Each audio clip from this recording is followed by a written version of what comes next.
What's strange for rich people, but normal for poor people? Lack of choice. If you're poor, it's no longer a question of will I go out tonight? You won't because you don't have the money. Shall I buy a takeaway? Nope. You'll eat what you have at home or go hungry. When you're poor, your life is emptied of many choices because you simply don't have the money to buy yourself options in your life.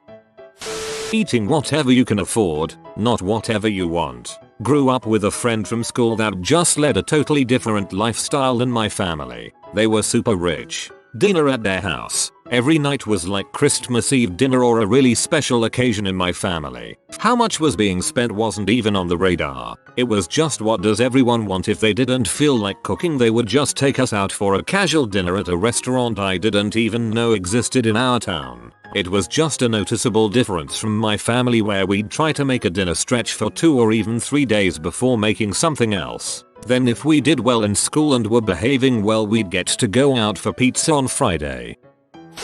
Having a small house and siblings sharing a room. I went to school with a girl whose family was super rich, and she heard me talking about how my sister and I always shared a room, and it blew her mind. She asked me if we also had to share a bed. We didn't. Then proceeded to tell me how her house was so big that they used an intercom system and had a laundry chute. She had siblings too, but she just couldn't grasp the concept of sharing bedrooms. My father used to tell me about how growing up, there were 3 bedrooms in the house. The master bedroom, a room for the boys, and a room for the girls. He had several brothers but only one sister. When she got married and left, the eldest brother got his own room. It always made me feel like crap for having my own room. Counting the money in your wallet before going into the supermarket, and mentally adding up how much you're spending as you shop. I round up to make sure I have enough money. Here in the UK, some supermarkets have the ability to scan as you go. It means you always have an exact total of your current expenditure and can just rapidly pay and leave at the end. Losing sleep over money. It's a weird thing, not a nightmare, just an uneasy state which wakes you up in the middle of the night. I had that really badly in my second degree. I was so badly in debt, and despite working 2 jobs I was barely staying afloat. I kept telling myself after my second degree was done it'd be better. It did get better, but waking up due to financial stress sucks. Yep, it does. And it's not like you can afford to talk to a financial advisor or therapist to sort things out. And all your friends are broke, too, so they don't want to hear about it. I don't miss those days and I hope I never see them again. Constantly knowing exactly how fragile your quality of life can be. Any financial emergency can totally rat-frick the delicate balancing act you've managed so far. Like having to learn to medically tend your own wounds as a kid because you can't afford the medical bill. That is, supergluing your skin together instead of stitches. Having to walk everywhere because you can't afford driving lessons. Never mind a car. Also being unable to get in public transit or get taxis Ubers due to low funds. Imaging having to choose between groceries or being late to somewhere due to low money. Dude, this was me for so long until I got enough money for a nice bike. I'd bike everywhere for a long time, and I only just bought my first car. Leftovers. Looking at the price of gas before stopping to pump. Shopping at several stores to get the best prices on everything possible. Sewing a hole in pants or shirts. Deciding what you can't do if you go out to eat. Getting vacation from work and not going anywhere on it. I consider leftovers being for lazy people. Being a lazy person, I purposely cook large amounts so that my next couple of meals only require reheating instead of actual cooking. Knowing you have to keep up a cash flow or your life will be ruined. Although there are rich people who do it too, most well-off people do not know the anxiety of living paycheck to paycheck. Even the wealthier people who do it can get away with it for much longer in a large house versus a minimum wage worker in a 1-bedroom apartment. I heard of a family in Chicago area that stayed in a $1.5 million house for 8 months before being evicted without paying a single statement. Imagine a unit renter being able to have an 8-month grace period on their first rent payment. It's daunting to take on life and know that any mistake could result in you not having a place to lay your head. And even more so nowadays, I see children who have gotten the green light from their parents that their financials will be handled for the rest of their life and they kinda just do what they want to do now. It honestly makes me angry for some reason. Well, eviction in Chicago is really hard, so they probably could get away with it there. I have a friend who does property management and he has some horror stories. Working 6 or 7 day weeks for years at a time. Never taking a vacation. Not pursuing your dreams' interests because doing what you have to do to pay the bills takes every ounce of energy out of you. To add to this, not going to a gym for physical exercise. Most poor people do manual labor and work 6-7 days a week. Getting up early in the morning to catch a bus, train or even walking to work that they are physically exhausted when they get home. Then they have to cook, clean, take care of kids. Because they generally don't work behind a desk, physical activity is part of their daily routine. The look on your friends' faces when you have to say again that you can't afford to go on that trip, camping, heck, even certain restaurants.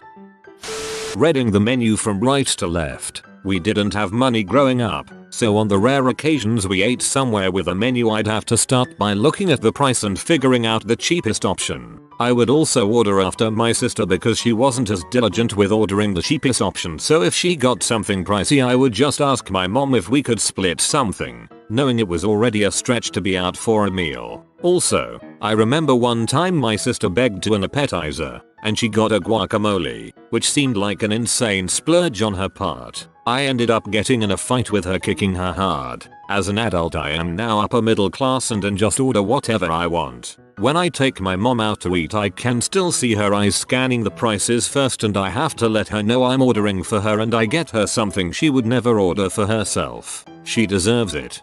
I never ordered an appetizer in a restaurant until I was in my 20s and someone just casually asked me if I wanted one. Forgot that section of the menu even existed. Opulence. Off-brand cereal as a kid. The kind that comes in the giant bags for $5. Bags of clothes passed around by parents that you got your new clothes from. Never taking vacation anywhere but my grandparents' house 2 hours away. We never had the money to take a week off and go to the Grand Canyon or Disneyland or something like that. Forget going out of the country ever. Family vacations like you see on TV where everyone gets packed up and goes to Florida or London. I always wondered how they always had the money to go places with the whole family like that. MLMs. When I was a kid, every mom I knew was into Amway or Tupperware or some other party job. That's what I called them. They'd throw the most boring parties in the world to try to sell projects. Growing up and not automatically having the option of taking chances. When you don't have a lot of money, things rich people do with their money, like investing it or using it for a startup business, are out of the question. You can't pay your gas bill with a share in the stock market. If you have money, you can do all sorts of things with it to gain more money, but if you don't have much to begin with, it's far too precious to put into risky ventures that might someday pay off. My girlfriend's family isn't as wealthy as my own. Not that we're elites or anything, but there are definite differences I notice. I think it comes down to time and money. My family will always spend money to save time, whereas they do the opposite. I think the wealthier you are, the more ignorant you are to the struggles of being poor. Like, being comfortably middle class means you don't really get why people make a big deal out of the price per pound of some chicken thighs or buying cheap clothes at Target. Being upper class, you don't understand why people even have to devote energy to shopping at all. Knowing exactly how much money is on your person and in your bank account at all times. I went through some rough financial patches and I always knew how much $sign I had. Recently I nuked my Visa bill and have sat positive in my account for a number of months. I now know roughly how much I have instead of exactly how much I have. I don't think as hard about my purchases when I am standing in a store. The more financially secure you are, the less worry you have about your available funds. The streets of your neighborhood being covered in broken glass. Related to that being those plastic roses that come in long glass tubes. AKA how they legally sell crack pipes. Putting down a pet you love because you cannot afford the surgery treatments to keep them alive. Smiling through being talked down to and harassed because the other option is unemployment. Scrounging for change in order to pay the electricity bill that will otherwise be shut off tomorrow. I worked in high-end antiques for about 5 years. The clientele were the sort of person who would drop $735K on a duck decoy, or $300K on a chest of drawers. I have absolutely nothing positive to say about these people. Nothing. But I have some very juicy rich people being awful stories if anyone's interested. I am very interested in hearing those, even if only to give you a place to vent. I like hearing those thug. Paying for gas with change, not quarters, pennies and nickels, and hoping it's enough to get to payday. Also choosing not to eat anything that day because it was pennies and nickels for gas or pennies and nickels for food, and you gotta get to work somehow. I am honestly shocked more of y'all don't steal. If I literally couldn't afford to eat, I would probably steal some food from stores. I would try to do it as little as possible, but I would do it. Also, if anyone in this thread literally cannot afford food, please comment here. Especially if you're in Alaska, I might be able to help you out. Not buying in bulk, living paycheck to paycheck, delaying seeing a doctor because it costs too much, even with insurance. My boyfriend, who's had a pretty nice life financially, doesn't know what fudge rounds are. He asked me what they were 2 days ago and my mind was blown. It made me realize I shouldn't wish I had more money, because if I did, I wouldn't know what fudge rounds are and my depression would probably be worse without my gooey, teeth-rotting treats. I think it's funny how poor people food always seems to taste the best. Little Debbie cakes were my childhood. My faves were the oatmeal creme pies and the brownies with walnuts. Cosmic brownies aren't the same. Kids sharing snacks at the movie theater. I used to work at a concession counter and I'd hear parents snap at their kids, no one's getting candy. You're all getting a popcorn and soda to share, because I always got my own candy at the movies growing up, and we weren't even rich, just middle class. But it took me a while to realize that for a lot of people, just going to the movies was an expensive treat, and now their kids are whining for candy that these parents can't afford. I realized that candy was the same price as popcorn, but much smaller portions. They can only afford a snack and drink for the group to pass around, and that will just have to do. Using coupons. Biggest culture shock when I started college was having to explain to a friend exactly what they were. We were all gifted coupon books on move-in day and she has no idea what they were or how to use them. When I explained, she was completely blown away. Deciding which bill doesn't get paid. Buying something you thought was on sale wasn't, and not wanting to make a scene and have people call you out for not having enough money, so you just have them take the item off your total. Ignoring phone calls because you never know which one's a debt collector. Turning the key and praying that the car starts, or you're going to be living on the street because paycheck to paycheck doesn't allow for a day off to fix the car, nor does it allow for repairs. You'll never fail like common people. You'll never watch your life slide out of view, and then dance and drink and screw, because there's nothing else to do. But they can rent a flat above a shop, cut their hair and get a job. It's just that they can call their dad and stop it all. Shatner's is the superior version. I'll never go to Sheffield again.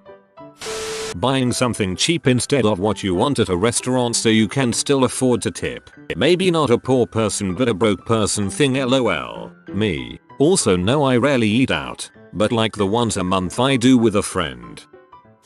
I wouldn't say my family is poor, so to speak. There are a lot of people worse off than us, but I also know most of my friends have it better off than us. I would say stress about money in general is pretty normal. I would always feel really bad if I asked for money to go see a movie or something, or if I wanted something new, simply because I knew my parents wouldn't have it, and I would think about what else this £10 could be used for. Recently we got news that we were receiving a good chunk of money. Not a lot, but it felt amazing and so odd to have this stress lifted off our shoulders. Even if it was only temporary. Our whole house seemed to light up a little and we were able to replace some furniture that was falling apart, and Christmas is more or less taken care of. I love seeing my parents happier. Having a change jar in the bedroom. At the end of the day, when you are about ready to go to bed, you empty your pockets and place the coins in the change jar. When the change jar gets full, or you run short of cash, you take the jar to the bank, or CU, and exchange it for real money, that is, paper bills. If you've ever run out of food 3 days before payday and had to take your change jar in to pay for groceries, you know exactly how useful this is. If you are a rich person, this might not ever occur to you too. You probably put your groceries on a card, ATM, debit, Visa, And don't concern yourself with saving the coins. For rich people, the rough equivalent of that is cashback and rewards points on credit cards, but it doesn't have nearly the same significance as the coin jar. Having to decide between filling a prescription and paying the final notice on the power bill, and I'm in Canada where insulin and other diabetic maintenance drugs are relatively cheap compared to other countries. Counting the days until payday, checking your account balance, then dividing so you can figure out how much you can spend until the next check. It's budgeting but for poor people. Fast food. My parents are quite rich and I distinctly remember going to Pizza Hut with them once when I was visiting. They'd never been there before. Watching my dad ask for truffle oil and my mum ask for red wine was so cringe I thought my face was going to fall off. Empathy. Especially in people who were born rich, you see a lot of trouble even understanding the plight of those less fortunate. It's such a foreign concept. I came across this myself when I started dating my girlfriend. She grew up the kind of dirt poor you don't even hear about. Food banks, houses with collapsing roofs, sleeping in cars and on family couches because her parents had to travel town to town looking for work. Coming from a middle class family where food was always in the fridge and we only got lightly scolded for leaving the lights on, it was a depressing shock to my system. I guess I always knew it existed, but it was never real for me till it impacted someone I care so much about. Telling your kids to take a second helping while you smile and assure them you aren't hungry and will eat later. At home haircuts. I always felt intense guilt about not being able to offer anything to people asking for help on the street, especially when it is super hot or cold. A bottle of water or some warm tea is at least something. Feeling unworthy of any public assistance because someone else is worse off. Not being able to afford it to take off work for medical reasons. I'm a Marine vet and the VA clinic where I live wants me to drive hours away to get an MRI and new x-rays even though there's a hospital literally walking distance from the VA clinic. The VA pays X amount for gas or provide transportation for free, but I'd still have to take an entire day off work to get that stuff done even if it is free, so in the meantime I work 2 jobs and exacerbate underlying medical issues just hoping I can afford to take a day off work before I'm paralyzed. When you go to dinner with a group of friends and people start to order apps and drinks, poor people start to get nervous about how the bill will be split and if they'll be expected to split evenly even if they don't have any drinks. When you're more rich you tend not to worry about that stuff. Having a problem when you owe money. If you owe the bank $10,000 you have a problem. However, if you owe $1 million the bank has a problem. $1 million is a pretty low amount. You won't even get allocated your own personal banker for that amount. Waiting. Can't afford to skip many lines or take alternatives not available to the muck of the earth like myself. Cleaners, gardeners, assistants, lawyers. All these people save you time everywhere. It seems counterproductive to clean your own house when you can be doing something else that pays 50 times what you pay the cleaner to do it. I come from a fairly well-off family and I dated a girl who grew up in poverty. One thing that blew my mind was that she had absolutely no concept of how to save, make money work for you. Tax-free savings accounts, RRSPs, compound interest, stock cycles. It was all totally foreign to her. She just saved money in her bank account. All that stuff was part of how I grew up. Realizing that your fiancé and yourself will probably never be able to afford the perfect wedding. So you have to decide to either save for an insanely long time or just settle for whatever you can throw together now. Also trying not to think about the honeymoon.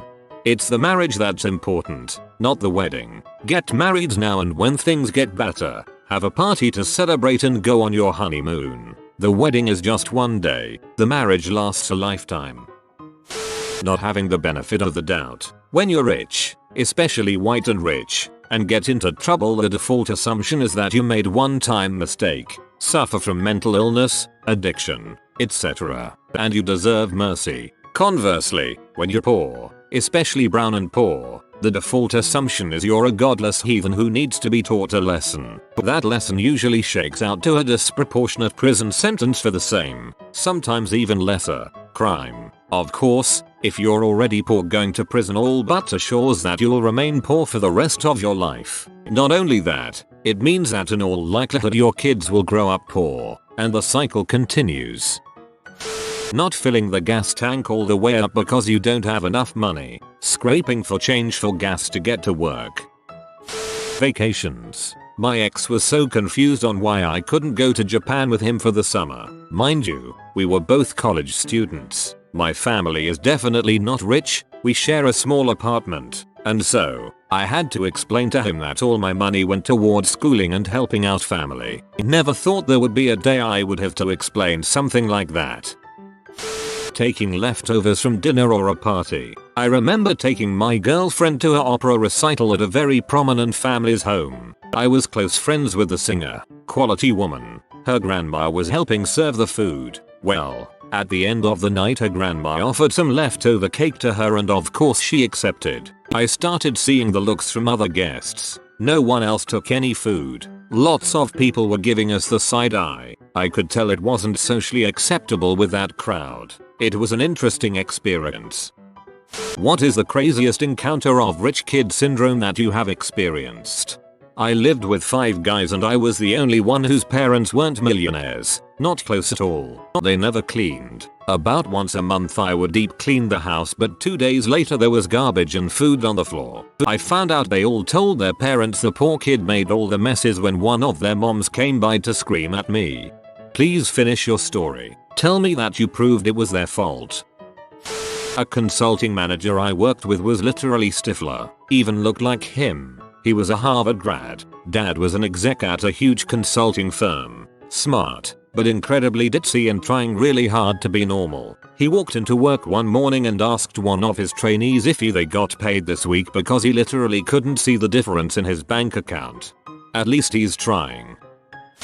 Not scathing like most of the ones on here. I grew up attending a private school in a developing country, so a lot of my classmates were in the 1% of the country. Whenever we'd be swimming in the school pool, one friend of ours in particular would always remark that swimming is more fun if the pool has a current or waves. To which I had no idea what he was talking about and generally thought he was just being imaginative. One day he invited me over to his house for swimming and he had a 50-foot indoor pool that generated a current waves. He wasn't lying. They are a lot more fun. My college roommate's mom gave him fricking $1,400 for the weekend just randomly. He blew through the whole thing by Saturday, asked his mom for more money and was screaming at her because she promised $1,400 for the weekend and he spent most of what she gave him on Friday, which isn't a part of the weekend. Knew a trust fund girl whose dad gave her the money to start a company. She lost it when she went on vacation for 6 months and forgot she was supposed to pay her employees all the time. She assumed they would not get paid for 6 months and be there when she got back. I quizzed her on this for a few minutes and it was clear she had no idea what a job was. I hope they sued her for whatever missing pay they were owed before they quit. Good friend of mine. My dad bought me a house and now I can't buy a house of my own. Stamp duties here are insane to prevent rich people from driving up property prices. Although I have to say that I really respect my friend very much for his desire to actually step out of his dad's shadow. Met a friend in Econ 101 on my first day. Pretty humble kid and all around good guy, so we got along well and were in the same study group. Turns out, kid's dad owned like a supermarket chain in HK and his mom is a managing director at a hedge fund on mainland China and they were crap loaded. He never let it show though, and I only found out after about 3-4 months of knowing him. His parents put him in boarding school when he was a kid, but he said it was actually pretty tough since the school gave zero fricks about privilege. Classes were like 1 teacher to every 3 kids and they were hardcore. They eventually sent him overseas for high school in this really upscale place in North Carolina for 4 years. He was one of the most well-mannered kid I knew in college and super humble. Got straight A's throughout college and made me pay attention to since I was prone to slacking. I ended up doing an internship in my junior year with his mom's fund and she wrote me a letter of recommendation later on to help me get a job. We still keep in touch occasionally and he's working for a bank in HK now, pretty much following his mom's footsteps. Still come by NY to visit every year and we usually have dinner with ourselves. It's really weird cause I see these kids at school driving Audis, BMWs, and this kid is just there to study like everyone else, even though his parents might be the most loaded people I've seen at the school. Look up Corona Del Mar High School cheating scandal. Happened at my school. Parents paid around $50k a piece to have a tutor bug the school computers and change students' grades. They all lawyered up big time when it came out and all the kids got off free and all made it into their top 3 schools. Oh man, I went to CDM for junior high. Freaking miserable. Miserable place. Girl I went to high school with got a Mercedes for her 16th birthday. Bitched and moaned about the fact that she didn't get a Lexus because her name was Lexi and she thought it would be so cool for Lexi to drive a Lexus with a custom license plate saying Lexi. Her parents did cave and buy her a Lexus for her 17th birthday. My college roommate threw a massive tantrum, like on the floor screaming and crying, because her parents got her a used big butt truck for graduation. It was a 2013 truck with less than 10k miles that was fully upgraded, loaded with every possible add-on. We graduated in 2014. The car was maybe a year old. She already had a 2009 Range Rover. A friend I met at uni flew from Auckland to London for a week to go shopping. Clothes were cheaper in London, so to him it made sense. His parents were from Singapore and had no idea just how much cheaper cars were in New Zealand. So when he said he needed $70k for a Toyota Corolla, they gave him the money and he bought a used BMW M3. When he went home for the summer he asked if I could mind the car for him. Given his dad had pretty much cut him off at that point, he just said I had to pay for insurance on it and I could treat it like my own. But as a 19-year sharing a flat and barely getting by, there was no way I could cover the cost of insurance, let alone petrol. This happened a couple of weeks ago at the Infiniti dealership. I was in the waiting room with a very well-dressed lady for our loaner cars. She left the waiting room to look at her loaner and came back crying. She said she drives a fully loaded QX80 and they gave her a QX60 with nothing in it. I said sorry that happened and asked how long she was going to have the loaner for. She said a couple of hours. I wanted to tell her to suck it up, but instead I sat there quiet thinking how life must be easy for her to cry over a loaner car. A Saudi guy in the UK got in a crash with light damage to one side of brand new Mercedes. He called for one of his assistants to come get him, even though the car was fully drivable. My friend rolled up on call with his tow truck and asked the guy where he wanted the Merc towed. The guy gave him the keys and said keep it, I don't want it. Dang, I need to befriend some Saudi princes. Girl got a 2-year-old Range Rover for her 17th, now 20 and still doesn't have her license. Sits unused in their 4-car garage. I used to have a friend who would constantly say I love when my dad gives me money, and if I ask for a certain amount of money my parents always give me $50 extra. This girl then bought an apartment boasting about it on Facebook and how proud she was of herself, how at 23 she was able to afford a home at such a young age all on her own. Still makes me want to face plant into a pile of jagged rocks. Dad bought his college-age daughter a house in a very nice neighborhood so that she and her friends could live rent-free while they attended university. He remodeled the entire house. In all he probably spent close to $2 million.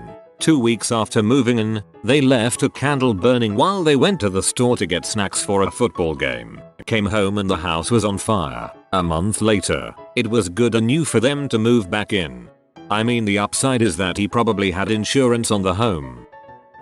Not exactly rich kid syndrome, but there was this family that had 2 children who attended the elementary school that was connected to my middle school. Every day the 2 parents would leave the house and drive separately to pick up their 2 kids before returning home. I should mention at this point that they each drove a Lamborghini, one black and one orange, back to back in the pickup line to get their kids from elementary school. At first I thought they were just being showy, but then I realized that they were 2-seaters, so this was really the only way to do it. Modern problem. My personal favorite was in college. Kids down the hall from me bought a brand new Fender Stratocaster and played with it for a day and got bored and sold it to me case and all for $20. I still have it and play it 15 years later. It's a great guitar. I knew someone who goes out of the country just to have a haircut. Spoiler, the guy's from the Vatican. My brother and I grew up working class, but when my mom remarried we were all of a sudden in the 1%. One day when we were in high school, my brother's girlfriend came over to our place and tears. It turns out the family's Mercedes was in the shop and she had to use the Audi. I had a scholarship to private school for my secondary education. 11-18. We were by no means poor, but compared to the people who were paying full school fees I was a peasant. The vast majority of the students were wealthy, and about half of them were spoiled little brats. Most of the kids got given cars for their 17th birthday in anticipation of passing their driving tests. One boy in particular in my year had a September birthday, so was one of the first to take his test, and he had a huge house garden, so he already knew how to drive. You can drive on private land at any age here. On the day he passed his test, he got dropped off back at his school in his shiny new sports car. I don't know what type it was. I jaff about cars, but everyone else seemed impressed. He picked up a couple of friends to go for a spin, and before he got 100 meters up the road, he completely wrecked the fricking car. His dad bought him a new one the next day and he complained that it was the wrong color. Had a kid that lived across the hall from me my freshman year of college from Honduras. During one of the icebreakers after freshman move-in he leaned to me to ask if I knew when the maids came to make his bed clean. I guess his family was very well off in his home country and the entire semester was an eye-opener for him in actually taking care of himself. I don't know if it's like this in Honduras, but I'm from a Latin American country and maids are actually quite affordable in these type of nations. At least mine. My family could afford one as a child despite being middle class and having one of my parents be unemployed at the time. And an apartment complex we later moved into had someone that would come and clean the apartments every week or so. First day as a librarian in a private school. Help a 7-year-old with the printer. He offers to tip me. I like this one because he's not a snot. He's just trying to be polite. There was this rich kid in our class who was literally disgusted by us buying used stuff, like computer parts, on eBay. Once during conversation I said I bought an eBay memory module for my PC and said to me that I should have a little dignity, and if I buy used stuff I should keep it to myself. I know a garbage man that works in rich neighborhoods and takes out trash around move out time for the uber rich kid university. Every year, he finds 200-300 game consoles, the newest ones, and sometimes desktop PCs. The kids don't want to take them home, they just throw them all out. He makes a good $40k a year on eBay. He just cleans stuff up and sells it, nice supplementary income. I live in a town that sits on the shore of a really big, not great, but still big, lake. My friends and I decided a few years ago to buy a boat we could take out onto the open water. None of us are poor but none of us have a shitload of extra money on the side so we did it as cheap as we could. We bought a decent boat that was over 30 years old and spent 2 years rebuilding the engine, refinishing some of the interior, and generally getting the thing shipshape. We were super proud of the fact that we managed to get a fully functional and reliable boat together for a little under $5,000. Here is where the story starts. We were out on the boat on a beautiful Saturday drinking beers and cruising the beaches for girls that might want to ride on our new boat. This is why any straight man owns a boat. We pulled up to a beach and anchored and eventually a few girls waded out to us to see if they could have a couple beers. One thing led to another and they were climbing aboard to head out for a spin. This is when I noticed one of the girls was not really excited to be on the boat. We got to the middle of the lake and started swimming off the boat, having a good time. Except for that one girl. My friend asked her what was wrong. She replied, "I don't even feel safe on this piece of crap. That's my grandmother's island over there. Drop me off now." We were hurt that we had put so much effort into the boat and she dismissed it as a piece of garbage, but whatever, it is kind of a beater. We dropped her off on the island. The dock had over $5 million in boats parked at it. The girl sucked but grandma was awesome. She brought us all ashore for beers and food and berated her granddaughter for being such a snob. Little old lady, 80 plus, lives out there alone all summer. We go back to the island all the time to help granny with the yard work and such, in exchange for hanging out on a private island. But I haven't talked to the granddaughter since. Granny for the win. This one is kinda mild, I guess, but goes to show how clueless wealthy kids can be, completely unaware of the disparity between them and average income people. Anyways, he picked me up in a new $85,000 sports car one day, the newest Corvette special edition model fresh off the line. I said, "Holy crap dude, your car is incredible." He said he wished everyone knew he had to work a full month with his grandfather and earned it himself. I watched rich kids of Instagram on YouTube and I'm still recovering. kids trying to straight up bribe bouncers and even police officers. This is less surprising when you realize they were international students from rich families where bribes are common expected. Thankfully, they'd learn really quick to not do that. I was talking to a guy who does a lot of work in the developing world. He says bribing a cop in those countries is the equivalent of tipping a server here. I had two friends in college who were from UAE. They were brothers, and their parents were sending them to school in the US. They were actually pretty cool and down to earth, if not a good bit weird. They knew I didn't have a ton of money and couldn't afford to do the cool stuff they did, so they covered me all the time. Crazy stuff, like renting a private plane to go to a concert, black cars with drivers, expensive dinners in exclusive clubs. On the weird side, they slaughtered a goat in the bathtub to make a traditional Arabian dinner, and they wore far too much draka.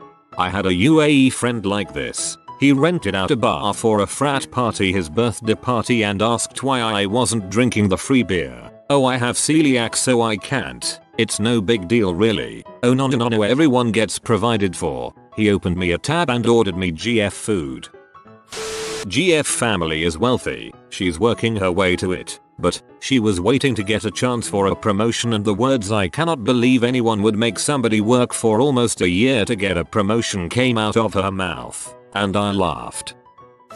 There's a lot of rich kids in my particular business program in university. I met this one girl a few months ago at a social. We were chatting a bit about our program and she proudly told me about how she threatens to sue the school whenever things don't go her way. She also said something to the effect of, they have to take the threat seriously because they know I actually have the means to follow through, haha.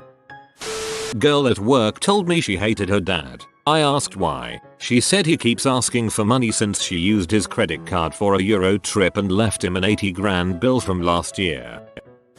Ex-girlfriend's friend said to me, "Can you believe there are people who have never been on a private jet? UHH. Yeah, I'm one of them." A 14-year-old in full volume cursing meltdown. Where the frick is he? Because the pilot of the private helicopter that had brought him they had gone off to get a cup of coffee. The kid was done skiing for the day and found it totally unacceptable that he had to wait 10 minutes before he got flown home. That poor pilot. I hope he wasn't fired over a cup of coffee. When I was in college, a friend that was heavy in the frat life told me about a freshman that got kicked out for having a servant flown to town to do the hazing chores he was supposed to do. Don't talk to him, he'll think he's people. As a kid, I was pee-poor, like we had no money and barely kept the lights on. My mother did an awesome job and even worked 2 different jobs and went to night school at one point to make a better future for us. I grew up without a lot of things, but it taught me a lot about what you really need in life, which is a roof over your head and food in your belly. Everything after that is a plus really. I had a lot of friends who were way better off than me, but one kid in particular had everything. He was a Jehovah's Witness, so didn't do birthdays, Christmas, but would often just get stuff to kind of make up for it. At times he would be his mother out for buying him something that he thought was crap or wasn't the right model of something, despite getting loads of stuff which was awesome all the time. He was that kid that had all the games, consoles, toys in the world but would moan about it. One of the last times I hung out with him, he was shouting at his mother because she had promised him that she would buy him a new guitar. He was learning, but the time of the day had gotten late and she wasn't able to go. Like it was when all the stores were shut, so it was literally impossible. But this kid just kept chewing her out because of it and speaking to her like she was some kind of moron. It was painful to watch, and I was like 14 at the time. I stopped hanging around with him after that. I later heard his mother cracked and had enough of him, then kicked him out of the house. He later ended up being a shoplifter and lived in the local IMCA for a bit. In fairness, I think he's back on track now, but as a kid he was a bit of a dong to his parents. Funny short story. My ex-wife used to drive a 1998 Honda Accord. She treated it like crap, and so one day I got into it to drive somewhere and I noticed that it was falling apart. I had 2 options, junkyard or sell it, and so I put it on Craigslist for $250. I thought it could go to a low-income family that had someone with some know-how who could semi-restore it, but when I meet the buyer he was not who I expected. He pulled up in a brand new Escalade and told me that his son was spoiled. His son had crashed a BMW. Mercedes, and an Audi, and so he was done buying him nice cars. Turns out, this guy purchased my car as a way of torturing his son. I went to college with a guy who totaled 5 Mustangs in a year. I don't think he was sober enough to remember any of them. I work in a jail. I always love when someone gets arrested and comes in screaming, "Do you know WHO my dad, mom, grandpa, uncle is? He'll buy your entire jail." It's even better when their dad, mom, grandpa, uncle refuses to come bond them out. What is the worst example of rich people problems you have seen? My rich friend has had to respray his car multiple times because a peacock on his land keeps seeing his reflection in it and attacking it like crazy. My neighbor had peacocks when I was growing up. We had a crappy above ground pool, and the stupid birds would come over, stand on the edge, scream, and poop, usually at 3 AM. I was pumping gas in a rather dicey neighborhood at a cheap gas station, and this older woman pulls up in her Bentley. She pulls up on the pump ahead of me and cracks her window slightly and asks me for help. I ask her what she needs. She asked me to pump her gas cause she was too scared to do it herself. I asked her what type of gas she wanted and she said the cheapest. I asked her if she was sure, with such a high-end car, did she really want to put in budget gas? She said it didn't matter since she could easily afford any new car she wanted. So I insert my debit card and she hands me a $100 bill and says keep the change. I fill up her tank and my own 12-gallon Honda Civic tank and made about $30 in from the change. I finish up at the gas station and jump on the freeway to see my girlfriend at the time, and I am going the same way as this woman. I get off at the same exit as her. She is making a right to an affluent area and I am making a left off the exit to a less nicer area. She rolls down the window and yells at me, "I thought you were following me. I am so sorry, where are you heading?" I told her to which neighborhood I am heading to. She gives an awkward smile and says, "I will tell the dispatcher that you are not following me and that I am not fearing for my life."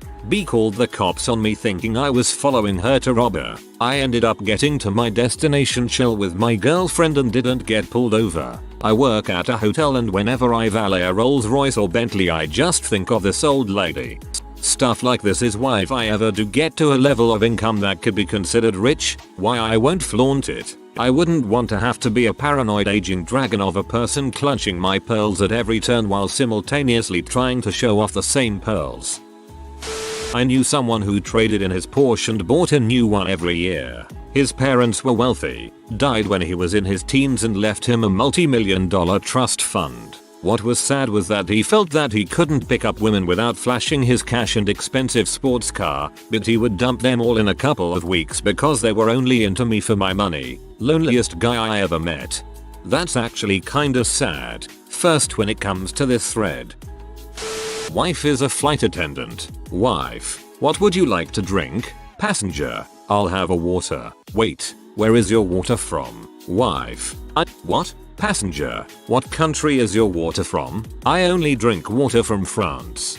I went to a fine dining restaurant a few years back that offered us a chance to look at their water menu before dinner. My wife immediately said no, because obviously we're not ordering fancy water off the water menu. Still kind of disappointed we didn't at least look at it. That had to have been hilarious. I had friends who had to break their phone. It was the latest iPhone model and perfectly working, but there was a newer one coming out that they wanted and their parents would only buy it if their other one was broken. I had to endure these kids throwing their phones against walls and being frustrated that their phone wasn't broken yet. This makes me want to buy them an old landline phone, then strangle them with the cord. I've seen people do this and it's one of the most pathetic things I think I've ever seen. My friend wants to marry her boyfriend. They are going to school in America but are both from China, her Beijing, him near Shanghai-ish. They both pay $60,000 a year to go to high school here. However, she can't marry him because his family only owns 2 houses in Hangzhou whereas hers owns 7 in Beijing. I worked with a guy from China, computer programmer like me, so he was probably making high 5 figures, low 6 figures. He would take extra money every year and buy a piece of property in China. He retired early.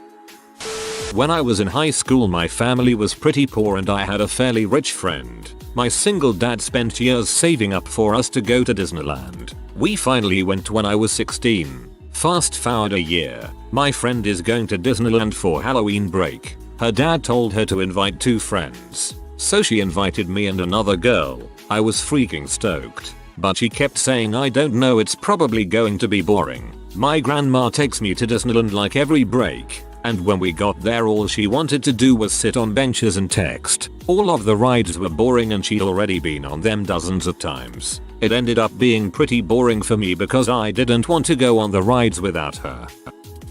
Young girl, about 5 years of age, getting ready to go into New York City to visit her grandmother, NJ suburbs. She was at her aunt's house and did not have a pair of shoes that she liked. She called her chauffeur, told him which pair of shoes she wanted. The dude got the shoes and drove some 20 miles to deliver them, and she told him he got the wrong ones and he was an idiot. No one in the family thought this was inappropriate. No one in the family thought this was inappropriate. And that is how a rich kid becomes a spoilt entitled brat. Watch The Queen of Versailles. It's riveting and all about rich people problems. And it's not about Marie Antoinette, as the title would suggest. It's a documentary about a ridiculously rich family before and during the Great Recession and the effect that the housing crisis had on them. I loved that part too. It was also interesting that she had been a computer programmer before she married that guy. She wasn't dumb. She just spent 20 years totally isolated from the day-to-day realities of life. It can change a person. A person I know only drinks Evian or Voss water because he is allergic to tap. Evian is naive spelled backwards. My cousin's best friend yelled at her dad and said that she hated him because he wouldn't take her to London to buy a dress, even though the exact same dress was available from the exact same store back home. She needed the one from London because they make things better over there.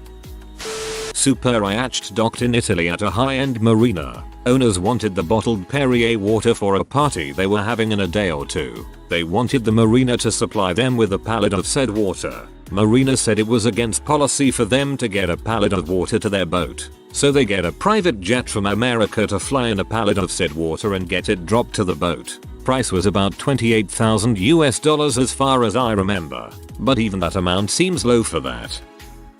I had to help a girl pay her tuition bill. She was upset because she genuinely thought the process of putting in credit card information was difficult. Yes, she took her dad's credit card and paid $20,000 for the semester like it was buying a stick of gum. It'd put my tuition on my parents' credit card if I could. $40,000 of purchases would give them a nice pile of points, and it'd obviously transfer them the money to pay it off. Drove a client's wife home from the airport after the first big snowstorm in Boston this year. I felt so bad as she told me, "Oh, Roger's so sad. They could only clear the snow from in front of 2 of our garage bays. He wanted to take his BMW out, but he's stuck driving my Mercedes for another week. Oh, well, how does he go on S?" I went on an amazing trip, southern USA, with my girlfriend at the time during the summer, and she had an uncle who was very rich and she was used to all his wealth. I was not. I couldn't believe that we got to do all the amazing things we did. Money was just not an object or something you had to worry about. The third day of the trip I was getting aboard his yacht. He owned the largest one in the club, and it was incredible. Glass stairs, stone walls and dark beautiful wood. We all sat down near the back at a table and the wife freaked out. She yelled, "Where are the mats?" Apparently there were supposed to be mats to be set down on the table before the giant glass bowl of chips and freshly made guacamole could be placed in front of us. She was really mad and almost embarrassed. I've never been so weirded out by someone's anger. I couldn't believe that it was such a problem. I said to myself, "It's fine. Seriously, I could walk in there and grab them in 0.4 seconds. I'll never forget, and I learned that extremely rich people don't have the same kind of problems that regular people do. Good thing they didn't serve nuts out of a bag instead of on a plate. Probably would have had to turn the yacht around. I was once friends with a Chinese girl whose family net worth appeared to be in the hundreds of millions of dollars. She told me a story about her rich uncle who owned a super yacht and loved to travel around the world. Apparently his favorite thing to do was pull up into a port and bathe in the stares of everyone admiring his yacht since it was always the biggest one. Well, one day he goes somewhere, say the Bahamas, and he pulls into the port and he isn't getting the usual attention since someone else happened to have a bigger yacht than him for once. This girl said it ruined his whole weekend. He was in a terrible mood and couldn't enjoy anything. I was speechless. Also, this is the same girl that constantly complained about how all her friends weren't that smart or nice and how she doesn't know what to do with all her free time and money. That girl taught me something. Apparently there are a lot of rich people that have so little problems, they just make them up. And yes, I've seen her Facebook pictures, met her friends, seen her cars, and talked to her long enough to confirm that she probably wasn't lying. Apparently there are a lot of rich people that have so little problems, they just make them up. I think it's human nature to perceive anything to be a problem if it is worse than our expectations, regardless of wealth or class. I imagine that a lot of the problems that an average poor American has would seem made up to many people in less fortunate countries. Had a former friend who went into despair because Hurricane Sandy flooded her living room of her childhood home. Told everyone she was homeless now and she knew what it felt like to lose everything the way her Jewish ancestors did in World War II. Thing is, she had an apartment she lived in on the island. Her parents owned several more vacation homes up and down the coast. They were a little inconvenienced maybe, but far from homeless. One guy I know on the island lost a boat during Sandy but ended up finding a different one in the middle of his house. I worked for a gal who had a speaker go out in her Ferrari and she refused to drive any further under those circumstances, so she pulled over to wait for one of her house staff to bring her the Porsche. A true story. I observed something similar. A guy had to pull over with his Lamborghini because of bird dung right on the center of the windshield. He didn't know how the windshield wiper works. I was invited to a graduation party, hosted by a very wealthy couple whose daughter had just graduated from Yale. Her father came out, in front of the guests, displaying his Rolex and Cartier watches, asking which one of the two expensive watches the group thought would be the more appropriate for the occasion. Everyone just looked at each other, silently, not quite sure what to say. That peasant. No Pateks, Audemars, Vacher and Constantine. Back when the recession hit, one of my very best friend's family was very distraught because they had to sell one of their 3 private jets. I occasionally hung out with a kid whose dad was super rich. He would just ask for money and get it. He tried to use our ATM and had no idea how to, so he asked me or someone else to get money for him. It was so confusing for him. Most simple tasks were because he was raised not to lift a finger. Ironically enough, in a lot of countries, being annoyed that someone doesn't know how to use an ATM is a rich person problem. I worked for a non-profit that helped extremely low-income women start their own business. These women would give up food to scrape together enough money to join our program. One of our EDs said she wished she could relate to our clients more, but she has never been poor. She owned 2 homes in one of the most expensive zip codes in the US. Also, another woman, whom I really did respect but not always agree with, believed people chose to be in poverty. We would debate for days about that statement. I realized working there that people who run advocacy programs for poverty have no idea what it's really like. This is a problem because policy and lawmakers are looking at these institutions for advisement on drafting new social safety nets and welfare programs to help the working poor, and they just have no clue. It motivated me to go back and get a master's degree to fight this. I grew up super poor and can speak from experience, not theory. I mean, good for the first person to realize they can't relate instead of using some far-fetched example of that one time they had to postpone a vacation because their private jet needed repairs and claiming they know what it is like to be poor since they didn't take a vacation. My boss complained to me recently that they own too much land and too many properties. She's like, don't own too much land and properties. It's just a hassle. My great aunt said the same thing once. They do own a ton of land though. I joke about it when I drive across their ranch to go fishing. I tell whoever I'm with, God, it's such a pain having this much land. It takes forever to get to the lake. It always gets me, but the drive is like 30 minutes, which is actually annoying. A kid I know claimed he wasn't rich, saying, I don't get to pilot my helicopter as much anymore. The guy sitting next to him, when prompted to define an income bracket for middle class, couldn't answer. He eventually arrived at a $700,000 annual income as a rough estimate.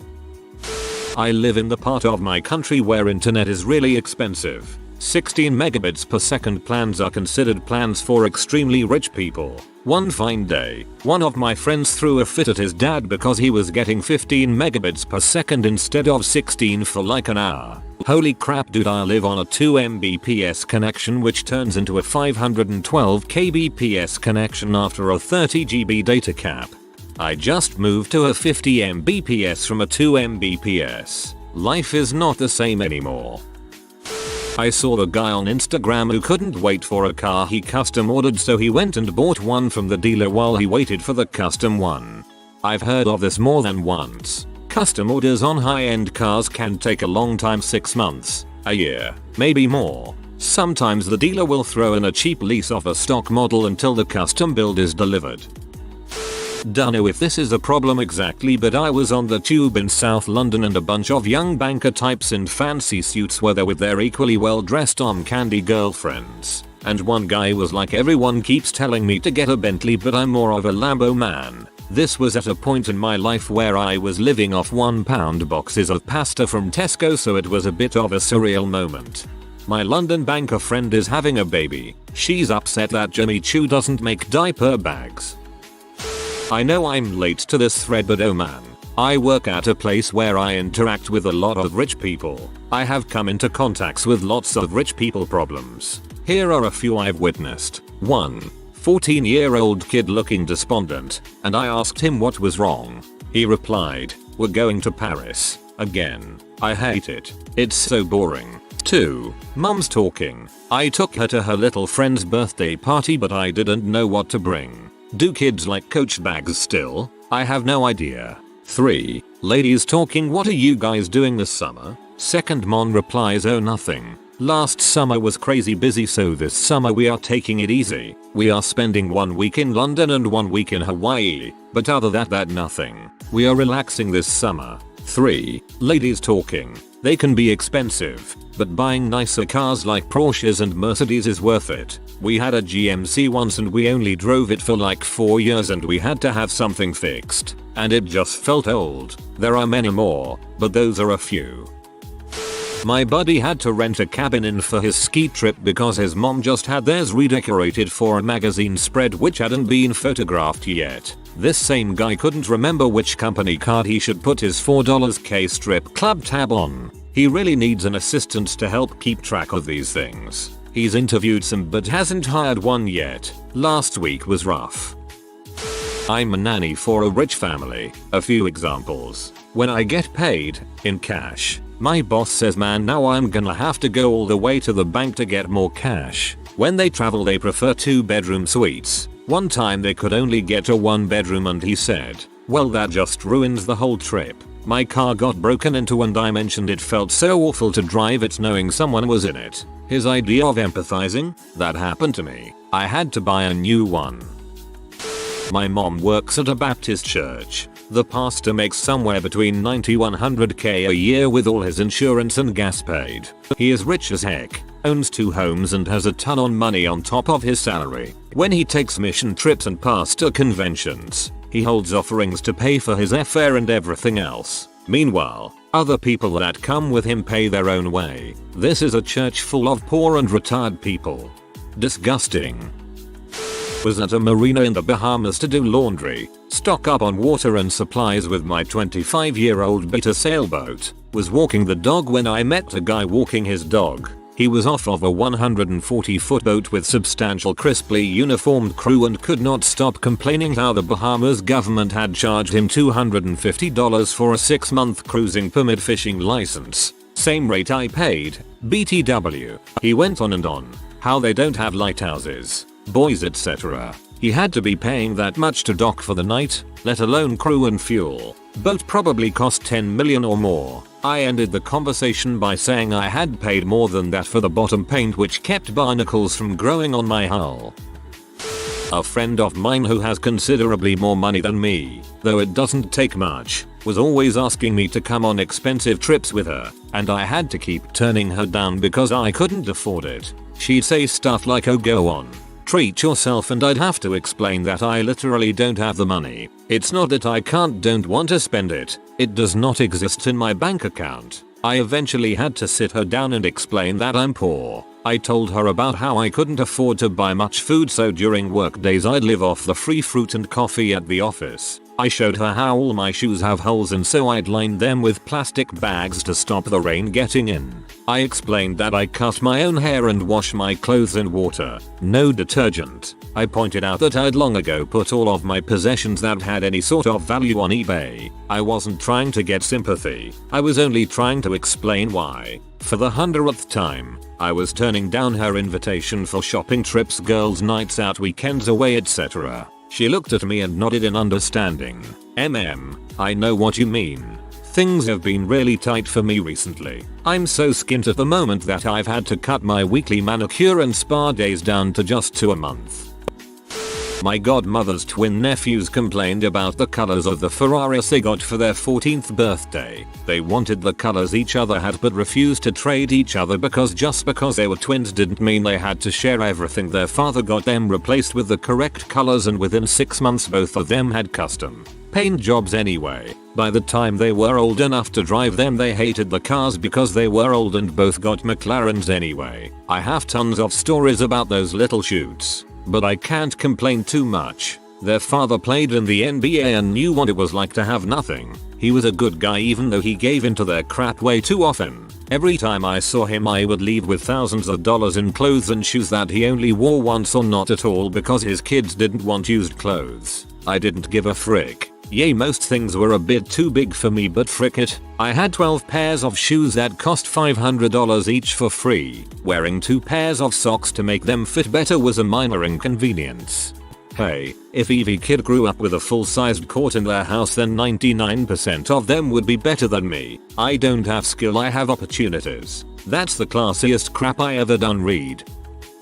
An executive had to have repairs done on the bridge that went to his 75-acre estate, and so the bridge had to be closed. This created issues where some staff members who normally went home every day had to stay overnight, and certain staff members got the day off. My mom's got a new boss at her not-for-profit domestic abuse prevention job. The woman didn't like the line of work and had even told some of her employees she was only there because she enjoyed not asking her husband for spending money, which is actually respectable. However, she didn't enjoy her work environment and had over half of the current staff replaced with people she felt better suited her work environment. Within 2 months of her arrival, 6 of the women earning less than $40K a year, most of which who were single and depended on the income, were let go. Basically so this woman could find her work day more tolerable and so she could spend her money on non-essential crap. Wealthy Redditors, what are some services or products you pay for that the common man might not know exists? There's insurance on fine art. And I don't mean, sorry you lost it in the hurricane. Here's your paycheck insurance. I mean, the area is flooded and riots are breaking out. We're going to send a SWAT-like team to helicopter in and fly your assets out of the area and into a safer place kind of insurance. I work with celebrities for a living and they have a lot of cool crap. Most of them have a system called Crestron in their homes where they control everything from music to temperature to the alarm system from an iPad type device. They all have house managers, which is apparently the new PC term for butler. Oh, and this is a big one. Night nannies, or night nurses. In addition to having a daytime nanny, when a celebrities have a baby, they almost always hire a woman to come in the evenings and spend the night taking care of the infant. If the celebrity mom is breastfeeding, the night nanny will come wake up the celeb at regular intervals. Then when the feeding is over, take the baby and soothe it back to sleep. It makes the whole newborn experience way easier than it is for us normals. There are a handful of night nannies that everyone uses, and they make serious bank. As a doctor, we do house calls for very wealthy patrons of the hospital. We can set up a whole hospital suite in the comfort of your personal mansion, with private nurses and staff. It gives you optimal care, prevents highs, and gives you much more dignity when dying. Plus the food is 10 times better when your private chef is making it. In Russia, rich people were using ambulances as taxis so they could get through traffic quickly. Cops have started pulling over ambulances to see if the people are actually injured or sick in an attempt to curb this practice. That's terrible. Some services are that exclusive, not even the rich know they're being provided. When it's done well they'll never know, though it costs a fortune. As crew on a super yacht, here's a few. Like fresh buffalo mozzarella? No problem. We'll send the helicopter to pick it up from Italy every morning before you wake up. Mention possibly going out for dinner the next night. Okay, we'll book tables at all the best places and pay a few grand in cancellations to the ones you didn't turn up to, and also prep for dinner on board in case you change your mind last minute. Like a specific spot in a marina, if you mention it in passing, a deckhand will be heading into the office with 10k in an envelope to make sure it's ours. It'll seem like good luck.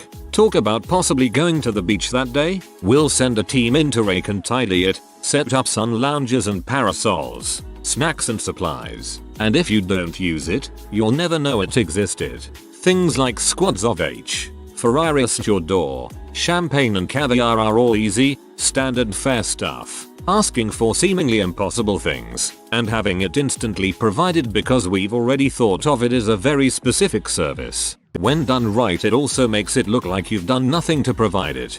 That's utterly fascinating.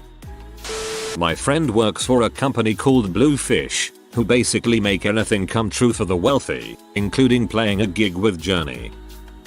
A mate of mine works on a super yacht, £350 million, for some playboy billionaire, and part of his job is to get rid of the passed out H every morning and take them back to shore, then line up the next flock, like a liaison manager of sorts. Side note, he took him out on a fishing trip and the guy insisted on using used lobster and beluga caviar as bait. Well, I'm not really rich, but I'm black, so when I enter clothing stores, I get my own employees to follow me around the store and grab clothes for me so I don't have to. It's pretty kick butt. I work retail and I'm super attentive to everyone. Can I start you a fitting room? Set those up at the counter so your hands are free, etc. And I'm always afraid black people will think I think they are stealing. See.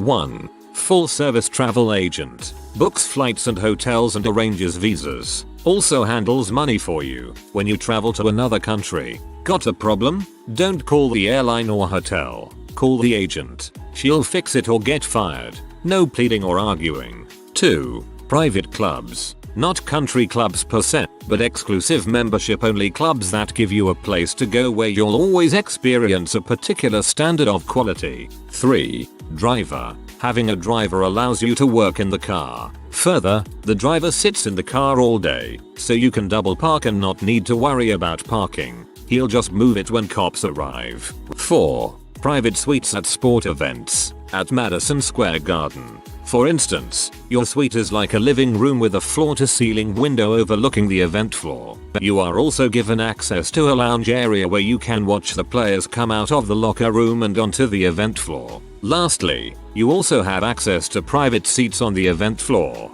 so you can walk between your suite and the event floor whenever you feel like it.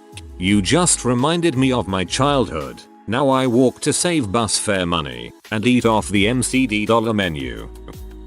The best secret? Everyone delivers. Every store, every restaurant, every establishment you can imagine delivers. They send the manager on duty. When you call and provide a well-known address, anyone will deliver anything. Private client banking. I don't know that I pay for it, but I have it because of the business I do with the bank. Examples. Got a car loan without having to do anything but sign on the dotted line. I didn't fill out a single field on the form. The bank girl talked to the dealership and they worked it all out. She called me up. I went by and signed. Boom, done. I'd already been driving the car for a month. No fees on anything. Home mortgage where they fill out everything and just have me sign. Everything is just easy. They really do take care of everything. Maybe this is normal, but I haven't filled out a deposit slip in years. They transfer money for me over the phone, and once I needed 25k in cash and they had it waiting for me. 5k is the normal daily withdrawal limit. I got this when I started at a big law firm in Manhattan, as did everyone in my class. I felt a little awkward given that my net worth was around negative $186k. But I assume they figure enough of us will turn out actually rich that it's worth handing it out like candy.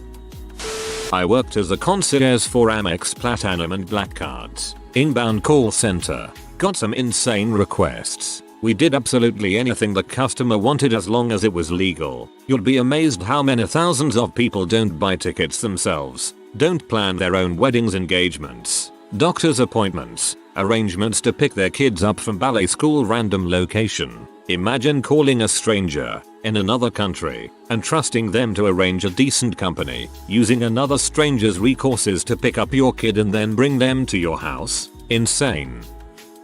I'm not wealthy and don't pay for this anymore, but younger Redditors may not know that almost any laundromat you go to has a service where you drop off dirty clothes and pick them up later clean and folded, and it's relatively cheap. If I'd known this as a young bachelor, it would have changed my life. I worked for a rich woman in Beverly Hills for a few months. She had me go buy a particular candle from some place where they have to buzz you in. It was a large, but simple enough looking vanilla scented candle. $1,200. After you gave her the candle and left, she broke it open and took the ounce of C you were really sent out to buy. I guess most of them have been mentioned. Concierge is probably the biggest one I didn't really notice until I went to uni. The ones people at school tend to have the biggest trouble believing are the less regular ones. They're usually people that are effectively there to know what you like. My mum used to have a stylist that would come by once a month with new clothes. But since he worked regularly with my mum, he knew what she liked and he knew her style. So it was very much not even a shopping venture for her. She would just get, once a month, new clothes that she loved. This, of course, added to my frustration of having to sit around in stores all day with my mum as a kid, only for her to buy nothing. The grocer would come 3 times a week and was essentially the same deal. He would scour the farmers markets and whatnot in the area and find us the freshest food possible that he also knew we liked a lot. The cook came every day for dinner, made us dinner from those groceries, and would usually stay and eat with us. Then he'd go and make our lunches for school the next day. Similar, he just would learn what we liked and what we didn't, over time. The opposite of that, the nutritionists, which I suppose are becoming more common and thus, more affordable. Growing up, he was the bane of my existence. We had to see him once a month and it would basically always seem that we would have to eat less good food and more tasteless health crap. Perhaps young me demonized him in my head. Also, we usually got our hair cut at home, which people usually find weird. And, another thing that's becoming more popular recently, there was a service that, if we had to fly somewhere for vacation, we'd usually pack the night before. Someone would pick it up, and then it'd be at our destination when we arrived. I actually find it sort of cool that the cook stayed and ate with your family after he cooked for you. Leaving your clothes at your favorite hotel. At good hotels you just leave most of your clothing behind. They will clean and store it. Then when you check into your room again, it will be neatly hanging in your closet drawers. At even better hotels they will deal with the seasonality of your clothing. This is not something that you have to mention. As a regular guest they just do it. Nice try, hotel housekeeping employee. It's not what they, or we, I'm likely close to this and I'm just getting a taste of what happens. Pay for. It's what they, we, get for free. I'm shocked at some of the things. Tickets for concerts? Oh, those are free. Oh, you don't wait outside. We have a special entrance for you. Please come in. Want to stay in our hotel? Stay for next to free. Eat and drink for free. And have all the transportation you need for free. Forgot sunglasses? Let me get you a pair. For free. It's crazy and kind of cool. Free for those who can afford it. Very expensive for those who can't. We have a client at the vet I work for who has a dog nanny. The clients are an older couple. She is a lawyer. I believe her husband is a cardiologist. They have 2 standard poodles who are like children to them. The nanny brings the dogs to the vet, groomer and walks them several times every day. If the clients are going out of town she stays at their home while they are away. She has also gone on vacation with them to watch the dogs. She also does some light cooking for the owners as well as some other errands. But I would say 75% of her job is just making sure the dogs are happy and healthy. A friend of mine worked as office staff for a woman who came from old money. She had various houses all over the place and had office staff at each location who spent their days doing for her the things you need done when you have tons of cash and nothing to do all day. This woman would beckon my friend with requests like last month when I was in Rome. I saw a jacket in a window I really liked. Get me the jacket. So my friend would spend days talking to the concierge at the hotel the woman stayed at, the limo driver and various people trying to figure out what jacket she was talking about. She was usually successful in getting this woman whatever she wanted. This same woman called her into her office one day and said, "I just heard that people pay 99 cents to download a song from the internet. That's a lot of money. Who can afford to do that?" This is the same day the same woman spent $30,000 on a bracelet. My friend had to do all this woman's Christmas shopping and would spend hundreds of thousands of dollars buying various relatives and acquaintances big ticket items like big screen TVs. She gave my friend, who busted her butt working for this woman, a Christmas present too, a set of cheap placemats. I'm not wealthy, but I do okay. I paid someone $600 once to reattach the front cover to one of my books. I collect books. It was rare. He was a conservator. Yes, it was worth it. There is an iPhone app only available to millionaires. It's called VIP Black. You can download it for $999, but you can't not use it until you prove to them you have at least $1 million in assets.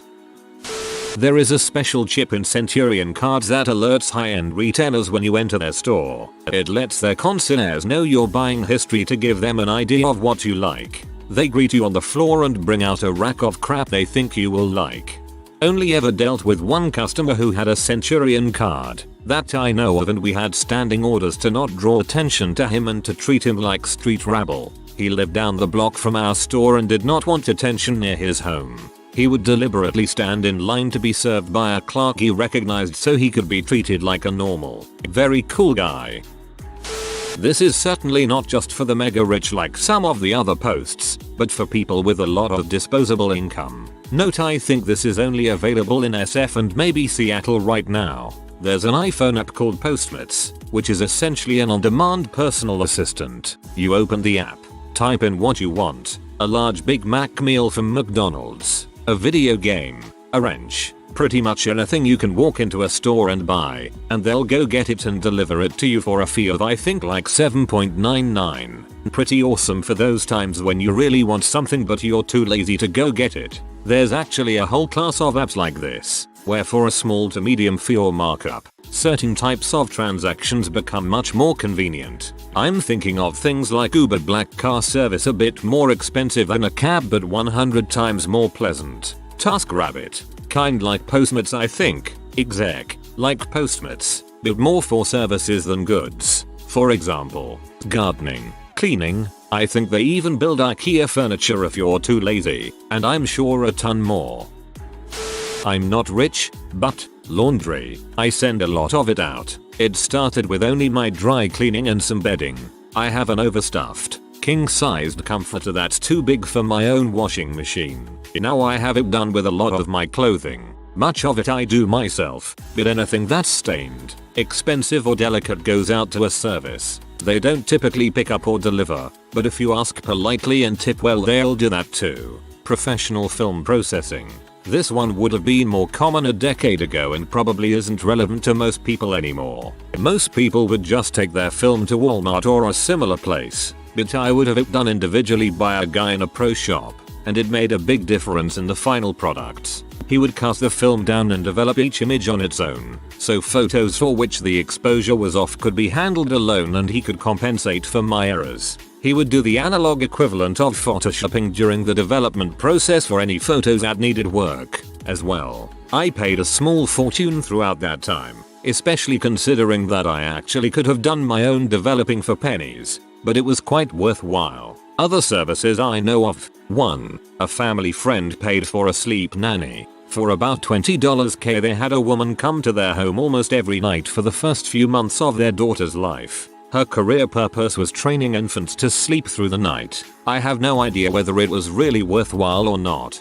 2. Child discipline. A teacher I had as a child stopped teaching in her 50s and now disciplines children professionally. It's like being a nanny, but only when the kids are bad. A parent will call and say their kid bit someone at school. They need him disciplined at 4 p.m. and she will go to their home and stand watch over his timeouts, reel him in during his temper tantrums, etc. The minimum is like 15 minutes for a toddler in timeout. The maximum is living in a family's home for weeks or months overseeing teenagers who have done something awful and are grounded long term. Apparently you can make a fortune doing the difficult bits of parenting. 3. On a similar note, a girl in one of my classes did career shadowing with a guy who oversees the health of kids. Parents hire him to make sure their kids are in tip-top shape.